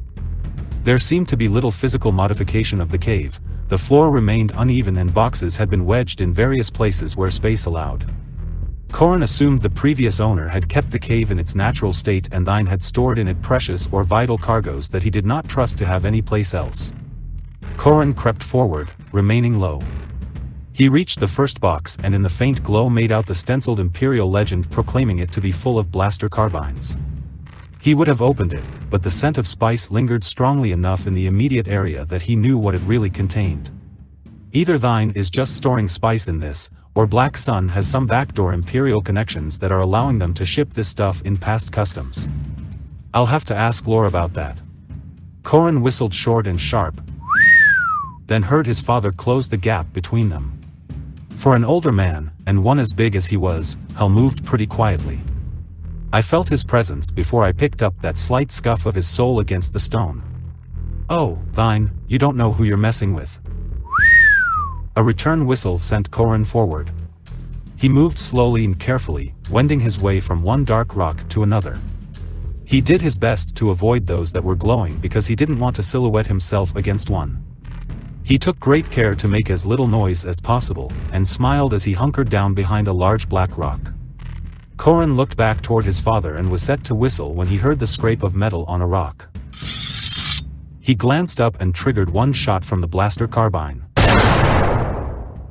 The azure bolt streaked past Thine as he leaped down from a large dolmen, then Thine's right heel caught Corin in the shoulder and spun him to the ground. His blaster carbine bounced away, firing off 2 random shots. He felt Thine's left arm tighten around his neck and then he was hauled to his feet as the alien straightened up, his body shielding Thine from fire. The muzzle of a blaster pistol ground in under the right corner of Corin's jaw. A glow rod lit up, bathing the right side of Corin's face with light. The muscles on the arm around his neck bulged, constricting his breathing and killing any thoughts of struggling. Thine growled loudly, sending angry echoes of his voice throughout the cavern. Your partner is dead if you don't show yourself in 5 seconds. Those 5 seconds took an eternity to pass for Corin, and he filled it with an unending series of if-onlys. If only I had tucked the blaster pistol into my waistband when I took the carbine. If only I had the stiletto. If only I'd been more quiet in my advance. Self-recriminations clogged his mind and fed the despair slowly creeping into his head. Then his father stood up and the glow rod on his carbine burned to life. Illuminated by its backlight, Hal Horn stood 20 meters away, the carbine held steady in his right hand. He presented Thine with a profile, offering him a target other than Corin. The expression on his father's face bore a gravity Corin had not seen since his mother's funeral. Hal's eyes seemed purged of anger and fear, but full of intent. "It is my duty to inform you, Zeka Thine, that I am Inspector Hal Horn of the Corellian Security Force and you are under arrest. I have a valid warrant for your apprehension for violations of smuggling laws. Let your hostage go and stop making things more difficult for yourself." Thine's chuckle came low and ringing with contempt. No, this is the way it's going to go. You're going to remove your finger from the trigger and lower your blaster. "I can't do that." You will do that. Thine tightened his hold on Corin's neck. My eyesight is good enough even in full darkness here that I can tell if your finger so much as twitches toward pulling the trigger. And my reflexes are good enough that I'll pump 3 shots through your partner's head before you complete that move. You may get me, but your partner will be dead. Do it, now. Hal frowned. "Okay, don't do anything rash." "Don't, Hal. Shoot him." Thine jammed the gun harder into Corin's jaw. You were stupid enough to join Corsec, let's not be stupid enough to die for it. Hal's left hand came up. "Okay, I'm doing what you said. I'm pulling my finger off the trigger." Corin tried to shake his head to tell his father not to comply with Thine's order. He has to know that the second he disarms himself, Thine will shoot me and then shoot him. I may already be dead, but no reason for him to die, too. Hal Horn's right index finger slowly unhooked itself from the blaster carbine's trigger. As it did so, the glow rod's backlight washed all color from the digits. The finger straightened and Corin saw bones pointing at him. "It's over. We'll both be skeletons left here to molder forever." Then the blue bolt shot from the carbine's muzzle. The air crackled and Corin's hair stood on end as the bolt sizzled past him and hit Thine. The blue nimbus resulting from the shot sent a tingle through Corin's body and weakened him enough that he fell to his hands and knees. Behind him, Thine's body hit the ground with a heavy thump accompanied by the light clatter of the blaster pistol dancing off into the darkness. Hal dropped to one knee beside his son, then pumped another stun round into Thine. "Are you okay, son?" Corin sat back on his heels. "I will be." He rubbed at the side of his neck with his right hand. "He gave me a bruise to balance the one Cast gave me. Having blaster bruises on my head and neck is an experience I could have done without. Beats having the bolts hit home, as our friend here discovered." Corin looked at Thine in the light from Hal's carbine. The area around Thine's right eye had begun to swell, indicating where the bolt had hit him. "How did you?" Hal smiled. "The little gold diamond in his eye gave me a great target. I just focused on it, setting aside my concerns for you so I could, and hit him." He frowned at his father. "No, not that. You had your finger clear of the trigger and the gun fired anyway. How did you do that? The spice vapor back there give you some sort of telekinetic power or something? Me, move something with the power of my mind?" Hal shook his head and brandished the carbine. "This is a hot shot. At the same time I pulled my index finger off the trigger, I was able to bring my middle finger up and stroke the trigger. Nothing special or unusual, just sneaky." Despite the smile on his father's face, and the cold logic of his answer, Corin couldn't shake the feeling that his father wasn't telling the entire truth. He probably doesn't want me to know how chancy his move was, but at least he had the guts to make it. I wouldn't have wanted to be in his boots for all the spice in the galaxy. Hal handed Corin Thine's blaster pistol, then hauled Thine to his feet and tossed him over his shoulder. "I can feel a breeze from ahead. We're almost clear." Corin retrieved his own blaster carbine and carried it by the pistol grip in his left hand while using the blaster pistol in his right hand and its glow rod to light their way out. "I see something up ahead. Stars and Salonia out there." The 2 Corsec agents got clear of the cavern fairly easily. The mouth of it had been blocked with a lattice of iron bars with a door in it similar to those of the prison they'd escaped earlier. Corin shot the lock open, then led the way out into a small grassy clearing. Hal laid Thine out on the ground and brought his blaster carbine to hand again. Check him for a comm link. We can call for transport to come get us. Corin knelt over the body and began to search it when a vaguely mechanical-sounding voice snapped an order at him. Drop the weapons, hands in the air. The first of 8 stormtroopers emerged like ghosts from the trees surrounding the clearing. Their armor bone-white in the reflected moonlight, they made themselves very easy targets. The fact that each of them brandished a blaster carbine prompted Corin to raise his hands. I can't imagine any of them has a weapon set on stun. Hal lowered his carbine to the ground carefully. I'm Inspector Hal Horn and this is my partner, Corin Horn. We're with Cor Sec. We've just apprehended Zeka Thine. The leader of the stormtroopers approached Hal. Looks as if you are trying to help Thine escape and are lying to me. Corin frowned. What a stupid conclusion to draw. I don't know why you've got that big helmet to protect your head because there clearly isn't anything you're putting to good use under it. The stormtrooper swung his gun to cover Corin. On your feet, black scummer. Corin glanced at his father as he stood. I guess we're their prisoners. The stormtrooper shook his head. Who said anything about taking prisoners? Hal's voice came low and calm, but full of intensity and power. I think I would want a specific order from a superior about shooting us. I think to operate otherwise would seriously jeopardize our career, and possibly your life. The stormtrooper reoriented himself toward Hal and Corin thought for a moment he'd have to jump the man to prevent him from shooting Hal. Corin would have gone for him, too, because he'd seen countless bodies that had ended up dead for making remarks that were nowhere near as confrontational. What held him back was the way the man's movements slowed as he watched Hal. The stormtrooper wasn't reacting to the tone or challenge in the words, he was clearly considering their full import. Will wonders never cease? A comlink clicked inside the man's helmet and the murmurs of conversation hummed into the night. Corin smiled and shrugged at his father. Hal winked back and allowed himself the start of a grin. The stormtrooper's head came up. It'll be a minute or two wait. Hal nodded, then jerked a thumb back toward the cave mouth. You'll want to have your squad secure that cavern. It leads back into Thine's office. Your people can get inside and hit the towers from below because if shooting starts, your people are going to die taking that place. The stormtrooper thought for a moment, then sent half his squad forward. The remaining trio set themselves up to watch the clearing perimeter while the leader kept his blaster on Corin and his father. The night air had become a bit chilled and the fact that he'd been sweating earlier became readily apparent to Corin. Mind if I lower my arms? I'm getting cold. The stormtrooper shook his head. You can get colder. Nice night, isn't it? Corin gave the man a toothy grin and hiked his arms up higher.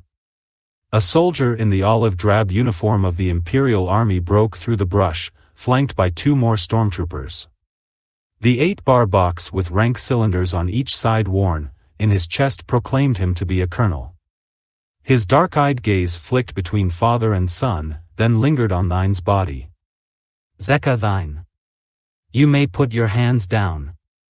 I take it you must be the Cor Sec agents. Hal nodded. Hal Horn. This is my son, Corin. I have a disc that identifies me in my shoe. It also contains the open warrant Cor Sec has for searching this place and arresting Thine. I can dig it out for you, if you wish, to prove who we are. I'm Colonel Veers and I believe you are who you say you are. My source indicated you would be coming out somewhere in this vicinity and even suggested we might want to backtrack you. He glanced at the stormtrooper who had threatened to kill them. Apparently my reasons for dispatching this squad around here were not fully understood. Hal shrugged. No one got lit up, so no problem. Corin pointed to Thine. We've gotten the nastiest of them out of there. There aren't many people left in there and, by now, they should all be Thine's people. Hal nodded. You can safely consider it a free fire zone. I'll remember that if they give us a reason to go in. Veers smiled. You didn't happen to notice any signs of rebel agents or rebellion supplies in there by any chance? No, but as a Corps Sec inspector, I do believe it is within my discretion to ask for assistance in serving a warrant and apprehending suspects. Hal looked at the hillsides on either side of the valley. I should check with my liaison officer, but calling back to Crescent City from here would be impossible, so I guess I'm on my own. Veers shook his head. Pity. Indeed. Hal waved a hand toward the cavern. Colonel, if you and your squad would care to assist me, I would be most appreciative. We always like working closely with local officials. Veers gave Hal a nod and pointed his stormtroopers at the black hole. You heard him. No waiting for them to shoot first, we're clear to go. The stormtroopers jogged forward in a clatter of armor. Veers handed Hal a comlink. Your transit code word is masterpiece. At our perimeter, just commandeer one of our land speeders to get your prisoner out of here. Thanks. Hal, looking back toward the cave, pointed at a stream of green laser bolts coming from one of the mansion's towers toward the ground. Looks like your war has started. Then we'll get in quickly and end it. Veers gave them a brief salute and ran off with his men. Corran looked after the Imperial officer. I thought imps believed in leading from the rear. Not all of them, it seems. Hal grabbed Thine's hands and hauled the man up onto his back. Get the ankles there, will you? Sure. Corran grabbed Thine's ankles and trailed behind his father. So, is this the end of Black Sun on Corellia? I doubt it. 2 Corps Sec agents, a handful of smugglers and a bounty hunter who isn't a bounty hunter aren't going to be enough to bring Black Sun down. Even if the colonel and his people level that place, Prince Shizor still has enough power and the resources to restore it to what it was before, and you have to know there are countless individuals willing to take Thine's place. Corran shivered. Yeah, I'm afraid you're right. How depressing. Depressing? Hal turned and looked back at his son. It's not depressing. As long as there are horns to catch criminals, Prince Shizor is welcome to send all he cares to in our direction. And you don't find that prospect depressing? Corran frowned at him. If it isn't depressing, what is it? I think it's obvious, son. Hal's hearty laugh blotted out the whines of blasters being fired back and forth. It's job security. It may not be easy work, and it's dangerous quite a bit of the time, but it's work that holds evil at bay and there's nothing better you can devote your life to doing.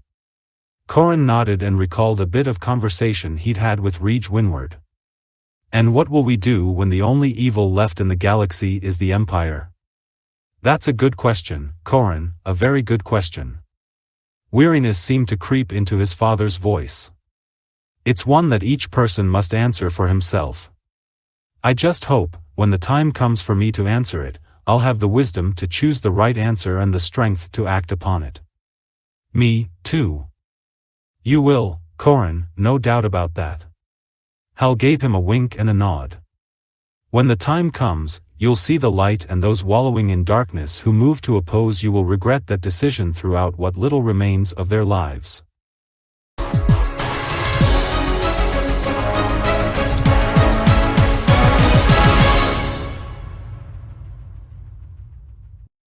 Side Trip. Part 4. By Timothy Zahn. Zeka Thine's airspeeders were stored on the low end of a split-level section of the fortress roof, inside a bunker-like structure with a single entrance from the stronghold proper and a single hangar bay-style exit. 2 guards were on duty, but their attention was turned outward, toward the distant blaster fire coming from the woods around the fortress, and neither noticed the shadowy bulk of Wraith Peror moving quietly up behind them. A pair of deceptively gentle-looking hand movements from the Tunroth, and both guards temporarily lost the ability to notice anything. I'll have to get you to teach me that trick, Trell commented, ducking down to peer through the window of a likely-looking airspeeder. The vehicle looked ordinary enough, but in the dim light he could see the add-on weapons control board tucked coyly away under the main panel on the passenger side. Perfect. We'll take this one. You still have that molecular stiletto? Here, The Tunroth rumbled, pausing in his task of stripping the guard's weapons to dig the slender cylinder from his belt. should we not take one of the armored vehicles instead? He added, pointing his chin horns toward one of the 3 KAAC freerunners parked near the wide exit opening as he lobbed the weapon in Trell's direction. They're a little obvious for in-town driving, Trell told him as he caught the stiletto. Extending the almost invisible blade, he began carefully cutting around the airspeeder's lock mechanism. This one's got some hidden firepower, means it's probably got some hidden armor, too. By the time Perrer joined him, he had the door open and was sitting in the driver's seat. Yeah, this'll do just fine, he said, pulling the weapons board out for a closer look.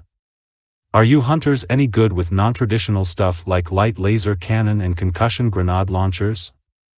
A Sterling can work with all weapons, Perrer said, dropping his appropriated blaster rifles onto the rear seat and peering in over Trell's shoulder. Good, you're hired, Trell said, starting to strap himself in. I'll drive. Trell wasn't sure what exactly was happening out in the woods surrounding Thine's fortress. But whatever it was, it definitely seemed to be getting worse. The forest was alive with the muted flickers of multiple blaster fire, the light peeking coyly out through gaps in the leaf canopy on at least 2 sides of the stronghold. I sure hope they're too busy out there to bother with us. He muttered as he eased the airspeeder through the opening and onto the landing pad just outside the bunker. Corin and Hal are going to have their hands full getting through all that. but less trouble than it could be, Perrer said. Do you not remember? Thine has dispersed many of his people on errands. Trell grimaced. Yeah, I remember. One group to go grab our cargo, the other to snatch Marin and Reach. But at Jodo Cast's recommendation, Perrer reminded him.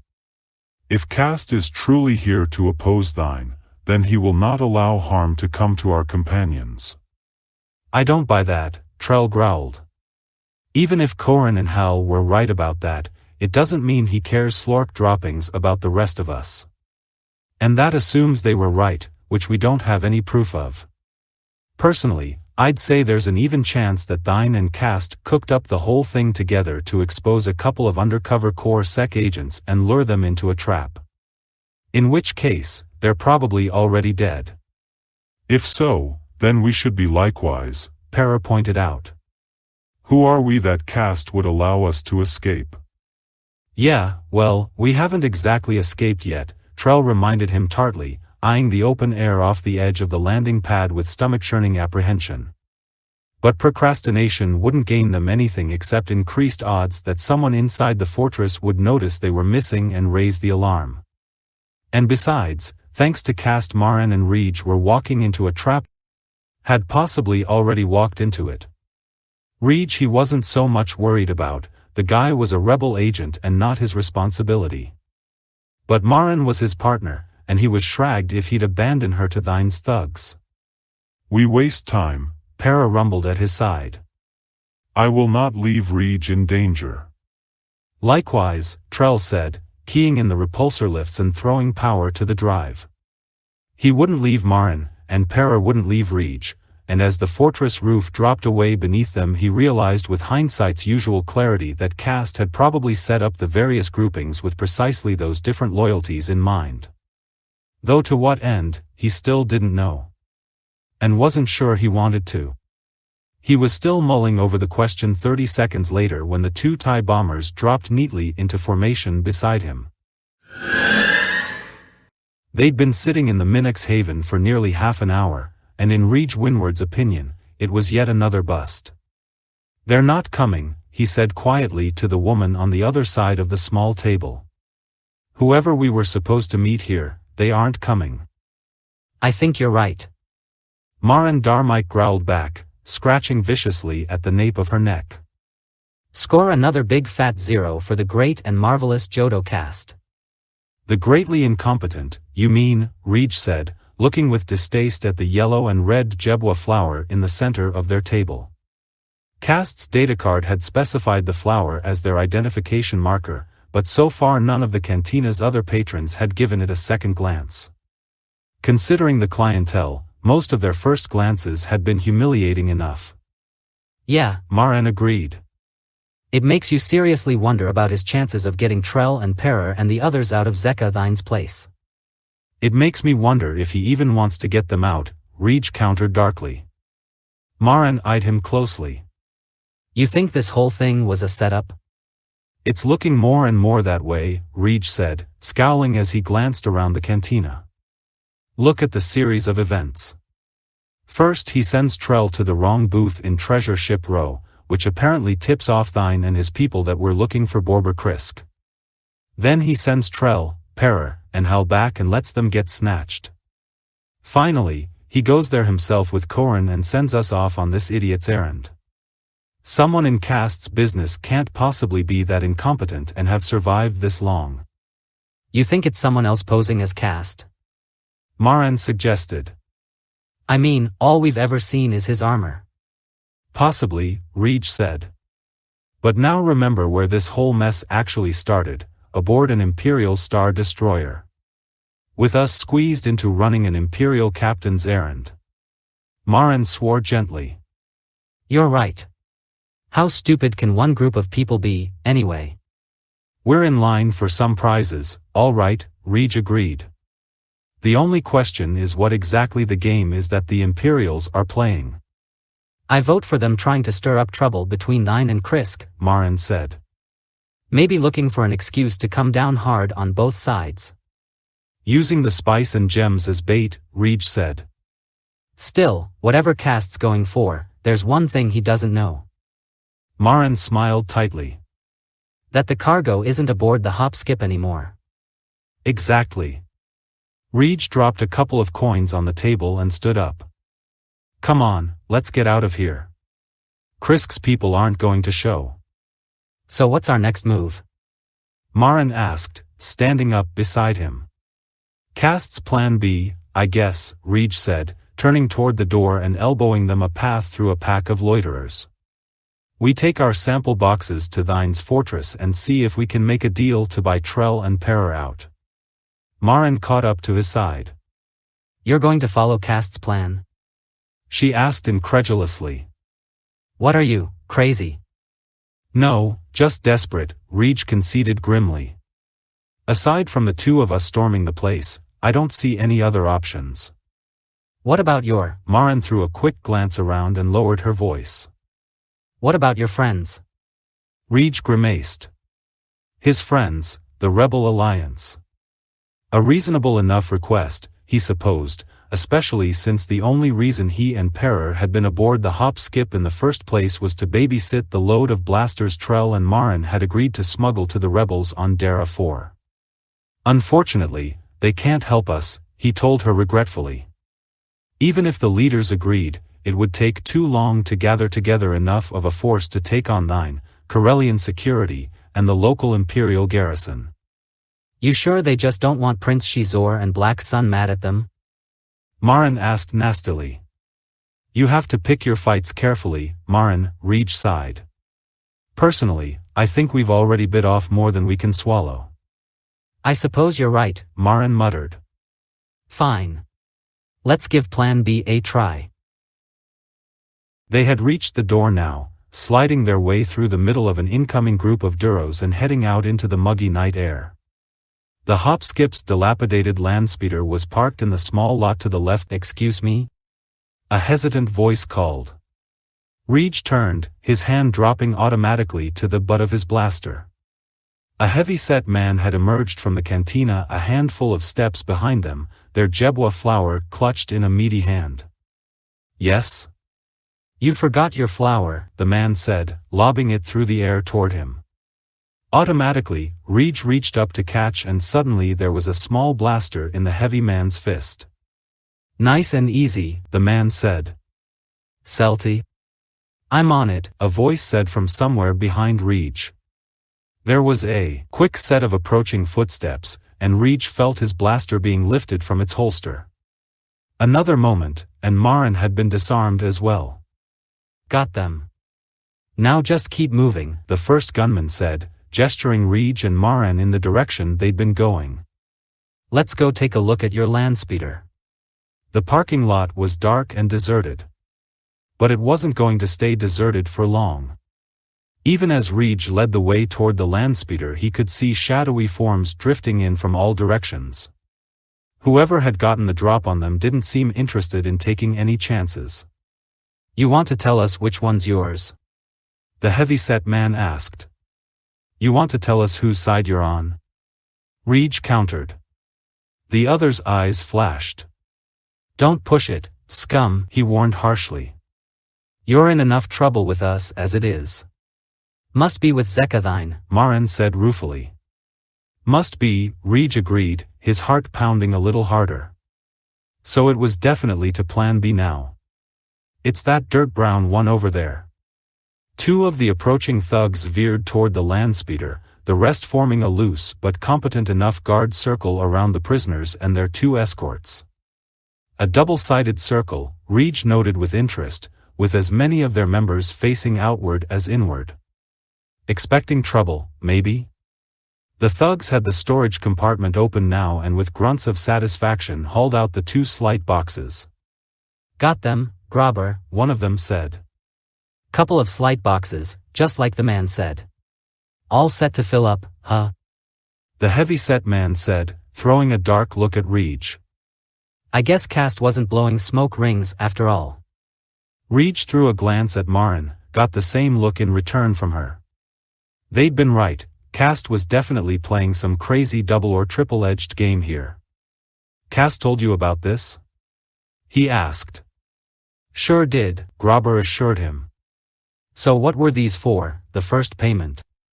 Reg shook his head. Sorry, but I can't help you. We were hired to deliver the boxes and that was it. Sure, Grobber growled.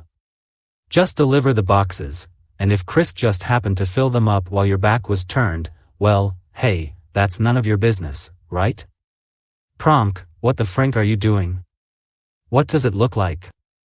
One of the men at the landspeeder retorted. He had carried one of the boxes around to the hood and was in the process of popping the seal with a knife. A couple of wise guys, a couple of empty boxes. I figured it might be fun to send them on to Krisk with their heads inside. Reg was suddenly aware of his collar pressing against his throat. I don't think that would be a good idea, he said, striving to keep his voice even. You don't know where the rest of the boxes are. We don't, huh? Grobber sneered, digging out a comlink and thumbing it on. Skinkner.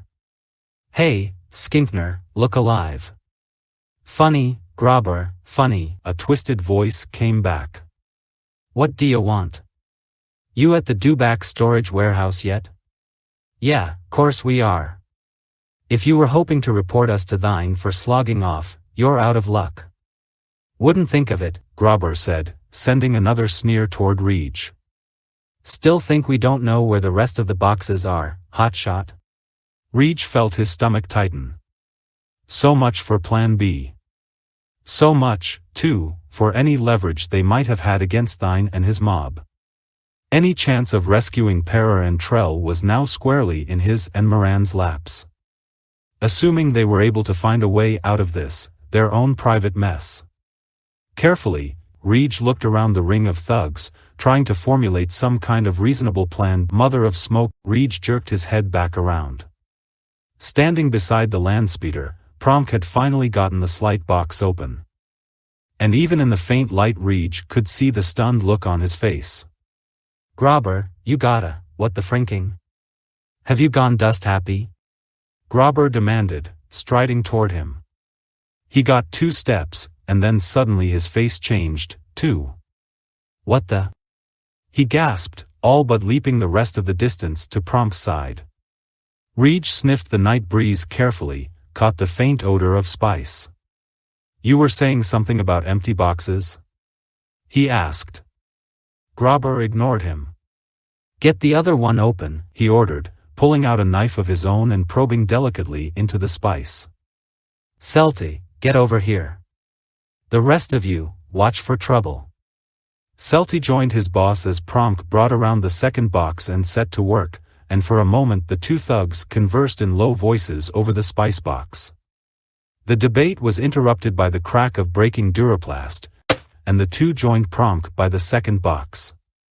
Someone whistled in awe.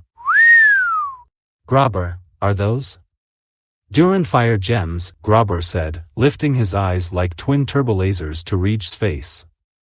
Let's have it, pal, and let's have it straight and fast.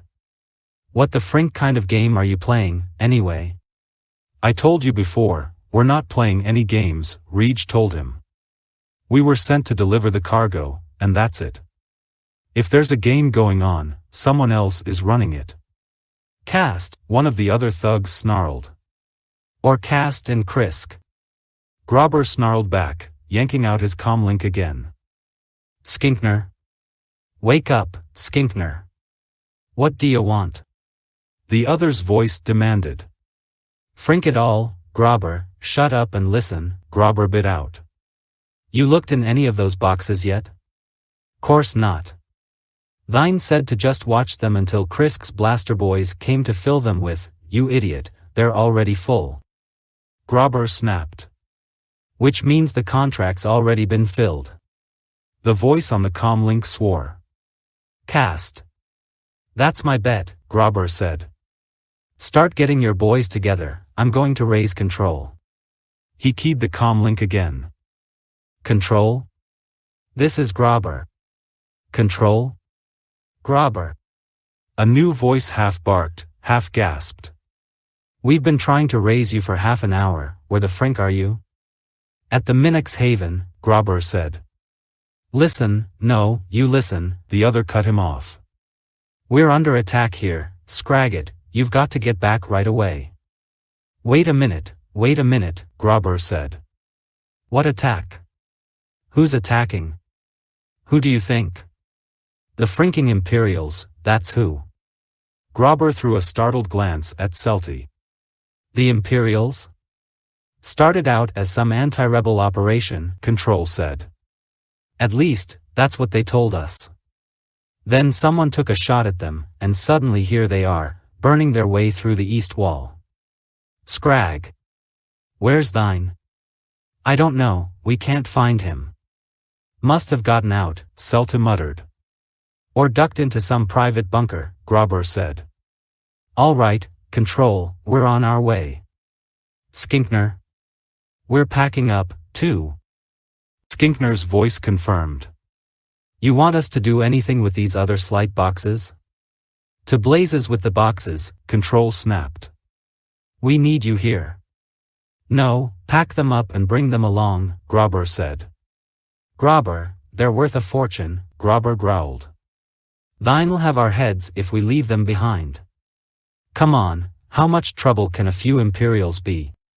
Faintly over the comlink came the sound of a distant explosion. That answer your question? Control snarled. Get the frink back here. And with a sudden hiss, the comlink went dead. They're jamming it, Grobber growled, shoving the cylinder back into his belt. Celty, you take Pronk and Bulky and get these two and their landspeeder back to the fortress. Everyone else, back to the airspeeders. Move it. The others scattered. Don't get any ideas, Grobber warned softly, glaring from under creased eyebrows at Reed and Marin.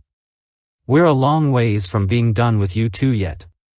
With that he stomped off after the rest of his mob, disappearing just as they had appeared back into the shadows again. Get over here, Celty snapped, waving Reed and Marin forward. Somewhere in the distance an avian or insect whistled, sounding strangely out of place in the urban setting. Bulky? I'm on them, a deep voice came from behind Reed, the confidence backed up by a blaster nudge in the back. Come on, move it.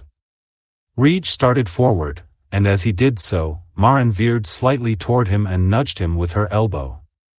Get ready, she murmured, just loud enough for him to hear.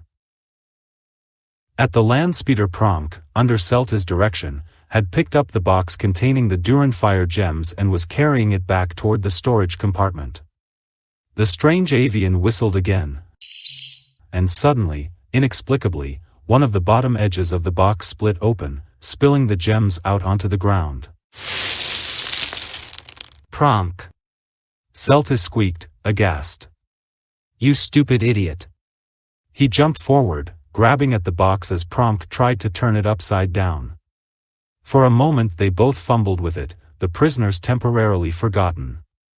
And from behind Reej came a short gurgle and a muffled thump.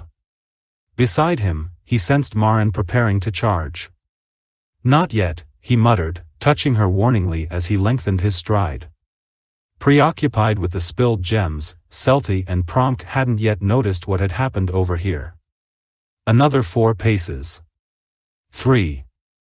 If they'd just fight with the box another few seconds. 1.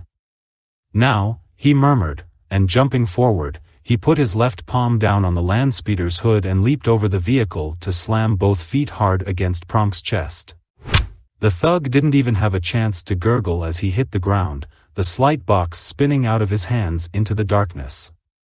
Celta did have time for a startled curse and a grab for his holstered blaster before he went down with Maren on top of him. A savage jab with her knee, and he went limp. Are you injured? Para rumbled from behind them. No, we're fine, Reej assured him, regaining his balance and turning around.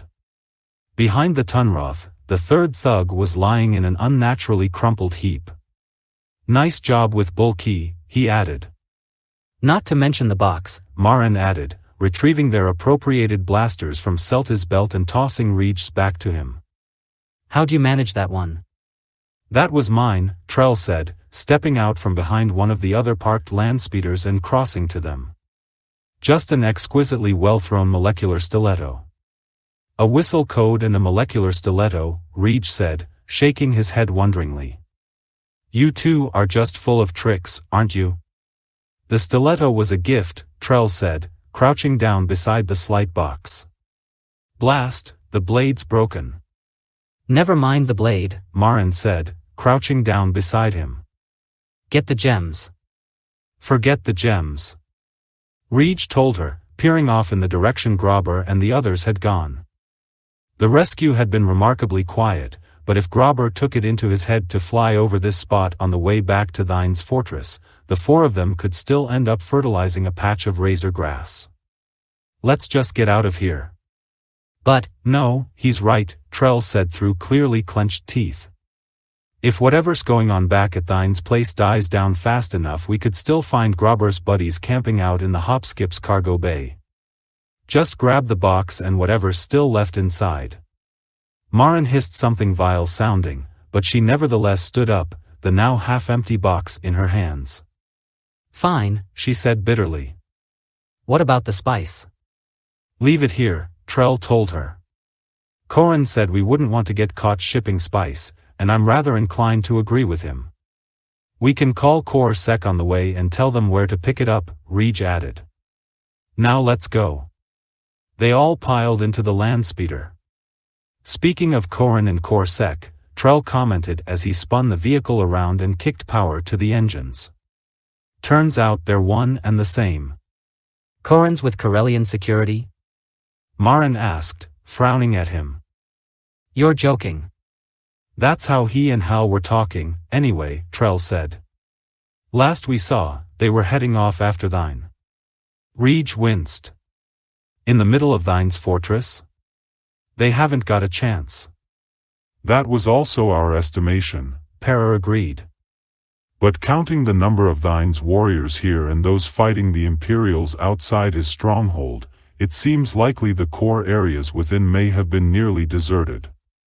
Nearly might not have been good enough, Maren said. And what about Cast? He was still there, wasn't he? I've given up trying to guess what kind of game Cast is playing, Trell said, twisting the landspeeder hard to get around a Herglet-parked speeder truck. All I know is that he's the one who gave Corin the molecular stiletto that got us out of there. And we do not believe it was merely a trap, Para added. We were challenged by Imperial TIE bombers as we left the stronghold, yet upon identification, we were permitted to pass. That had to be Corin and Hal's doing. Trell said. Corsek's supposed to be working pretty closely with the Imperials these days. Yes, Reach murmured, thinking back to the brief argument he'd had with Corin about the rebellion. And now to find out Corin was actually Corsec. Could he have guessed Reach's true loyalties from that conversation? We were both permitted to pass, Para reminded him softly. I understand, Reach told him. I also understand that the way everything else here's been going, that doesn't mean a whole lot.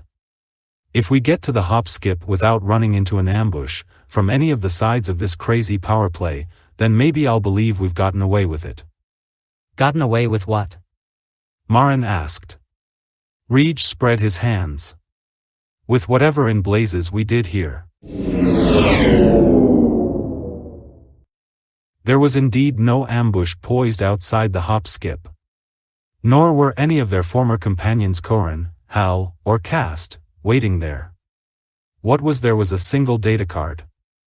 Looks like the same stuff that Cast used to stick the molecular stiletto to Corin's cell bars.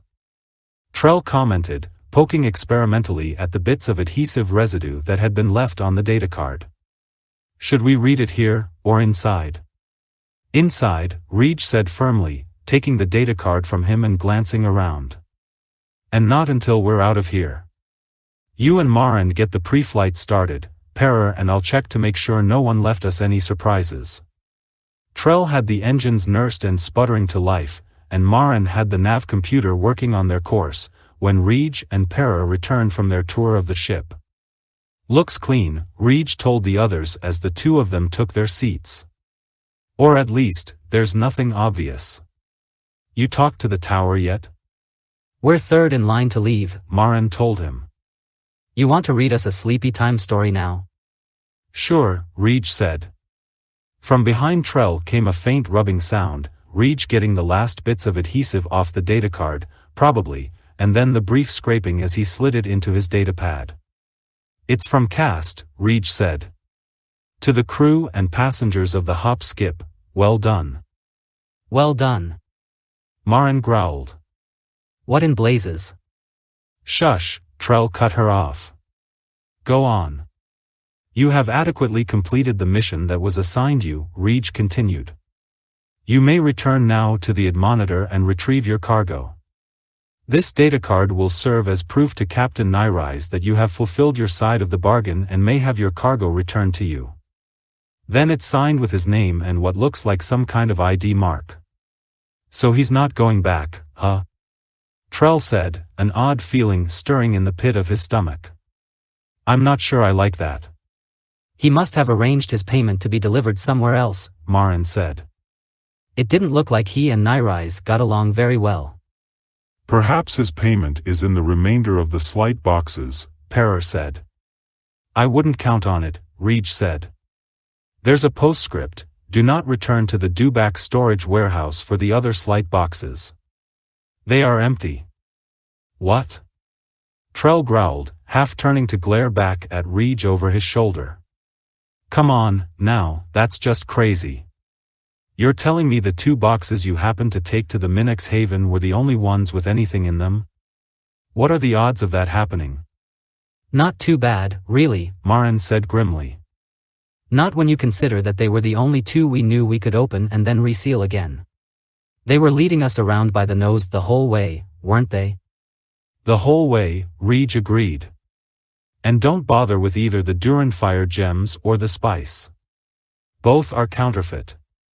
Trell looked across the cockpit, to find Marin looking back at him. There didn't seem to be anything to say. There was another faint scraping behind him as Reach pulled the data card from the datapad. Look, we got in and out again alive, he reminded them, reaching over Trell's shoulder to hand him the data card. My instructors used to say that no mission you walked away from was a complete failure. Maybe we'll meet Corin and Hal someday and find out what this whole thing was all about. Trell turned the data card over in his hand. I doubt it, he said. I'd say chances are good that neither of them knew what was going on either. He slid the data card into a storage slot on his board. Come on, Marin. Let's get out of here.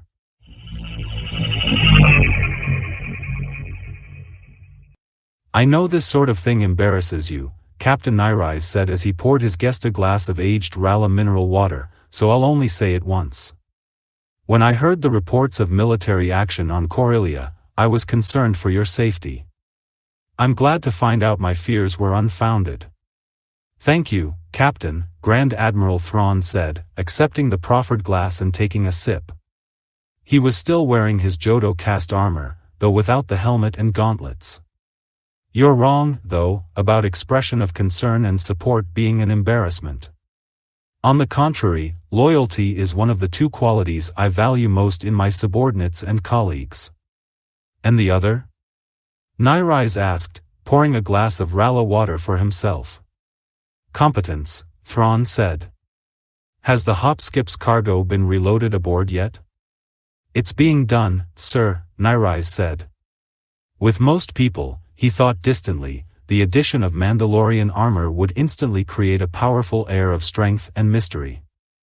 With Thrawn, in contrast, it almost seemed to detract from the sense of authority that was already there. The bridge has orders to let me know when they leave. He cocked an eyebrow. Which reminds me, you promised to let me know what all this was about when you returned. And I intend to do so, Thrawn assured him. I'm waiting for one other person to join us here first.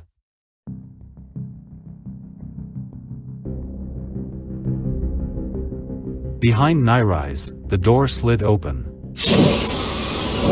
Nyrise turned, opening his mouth to reprimand whoever this officer or crewer was who would dare enter the captain's private office without permission, and an instant later was scrambling to his feet, the harsh words dying in his throat as if they'd been choked to death. The armored figure striding with casual arrogance through the door. "Ah, Lord Vader," Thrawn said, rising more easily to his feet. "Welcome aboard the Admonitor. We're honored by your presence." As we are with yours, Admiral Thrawn, Lord Darth Vader said, a distinct edge of challenge in his deep voice. You're nearly 6 hours late. I know, my lord, and I apologize for keeping you waiting, Thrawn said, nodding his head deferentially. As it turned out, I was forced to significantly modify the plan I originally outlined to you. But the objective was achieved? Vader demanded. It was indeed, Thrawn said. Zekka-Thine and the Corellian branch of Black Sun have been effectively eliminated. Nyrise looked at Thrawn in surprise. Zekka-Thine? But I thought... You thought the Emperor had an arrangement with Shizor? Vader demanded, turning that grisly mask toward him. Nyrise swallowed. Vader's reputation concerning flag officers who had displeased him. But on the other hand, Thrawn demanded absolute honesty from his subordinates. Yes, my lord, he said. I did. Vader's stiff posture seemed to ease slightly. For the moment, perhaps, that is true. But such arrangements are made to be altered. He turned back to Thrawn. Yet I understood there was Imperial action against thine stronghold. A small battle only, Thrawn assured him. And the battle was instigated from thine side, as both sides' recorders will bear out. The record will also show the Imperials were in the area solely because of information their commander received suggesting a rebel force was gathering in the forest there. Information which you supplied, of course? Vader asked. Of course, Thrawn nodded. And since there can be no possible link between the verification code I used and any of your forces or contacts, Prince Shizor will be unable to create any connection between you and the mysterious informant. Yet Imperial troops were involved, Vader persisted. His first thought will certainly be of me. Thrawn shook his head. In fact, my lord, the marginal Imperial involvement will actually tend to exonerate you in his eyes. He would expect you to launch either a full-fledged Imperial attack which he could easily trace back to you, or else to scrupulously avoid Imperial forces entirely, relying perhaps on your quiet bounty hunter or mercenary contacts. The ambiguity of the actual event will leave him confused and uncertain. Which, I believe, was one of your key objectives. It was, Vader said, sounding a little uncertain. but as you say, Shizor knows of my bounty hunter connections. Even though Jodo Caste is not among them, your assassination of thine while disguised as Caste will again lead his attention to me. Thrawn smiled. Yes, but I didn't assassinate thine. I was able to leave his fate in the hands of a pair of undercover Core Sec agents. Vader cocked his head slightly to the side. I don't recall Corellian security ever being mentioned in our discussions, Admiral. The two agents attached themselves to my group, Thrawn said. And it was obvious right from the start that they were in Coronet City for the specific purpose of getting to thine.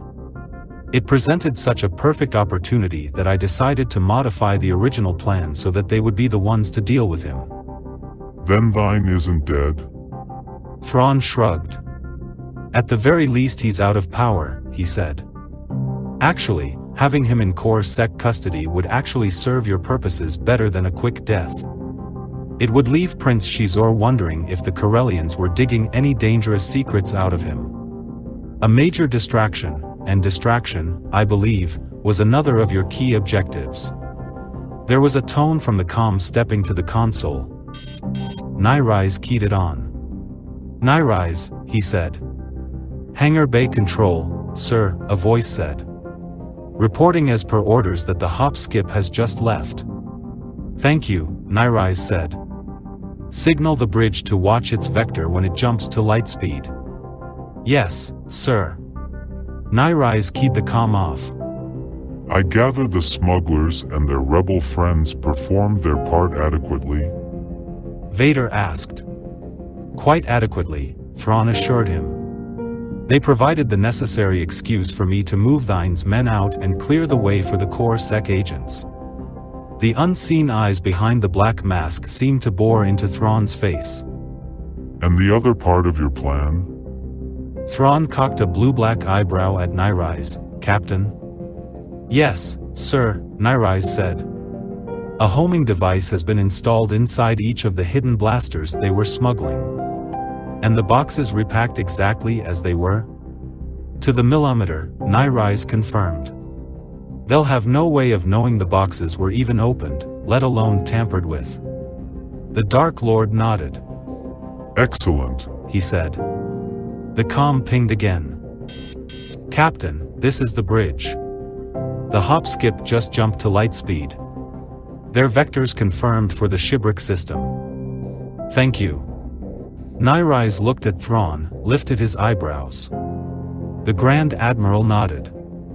Have them prepare a course back to the unknown regions, he instructed. Our task here is finished. Yes, sir. Nyrise gave the order and keyed off the comm unless, Thrawn added, looking at Vader, you'd like me to deal with Prince Shizor directly for you. It is indeed a tempting thought, Vader said, his voice dark with veiled menace. One alien against another. But no. Shizor is mine. As you wish, Thrawn said.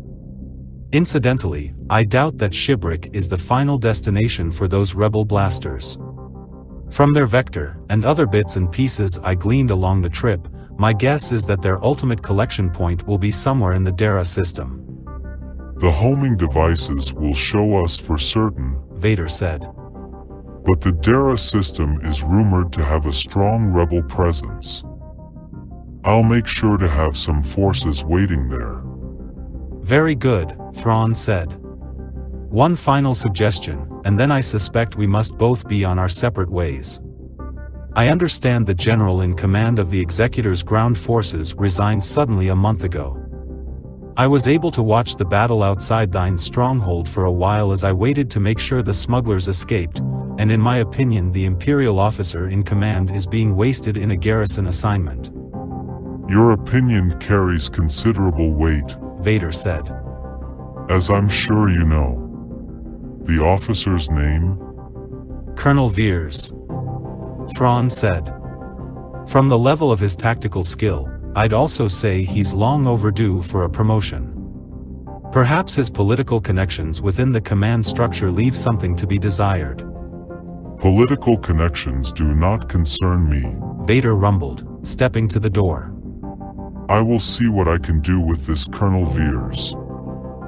Thank you, Admiral. My pleasure, Lord Vader, Thrawn said with a respectful tilt of his head. One favor for another. Perhaps we'll have the chance to work again together. Once again, the hidden eyes seemed to probe the Grand Admiral's face. Perhaps, he said. Farewell, Admiral. And with a swirl of his long cloak he was gone. An interesting exercise, Thrawn commented, crossing to the Rala bottle and refilling his and Nyrai's glasses.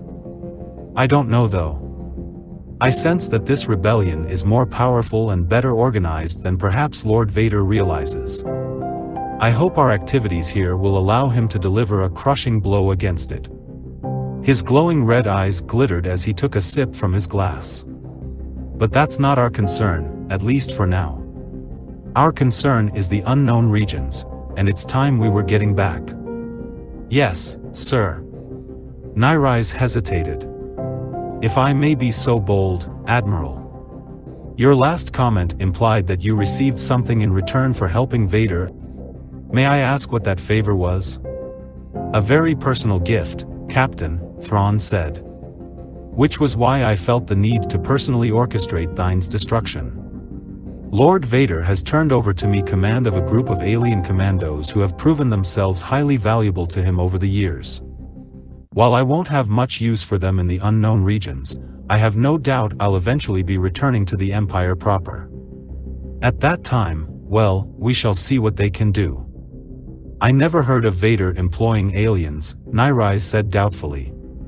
Are you sure he's telling, well, the truth? Thrawn smiled. Indeed he is. Mark their name well, Captain, the Nogri. I guarantee you'll be hearing more of them. He drained his glass and set it down. But now to the bridge. The unknown regions are calling, and we have a great deal of work yet to do.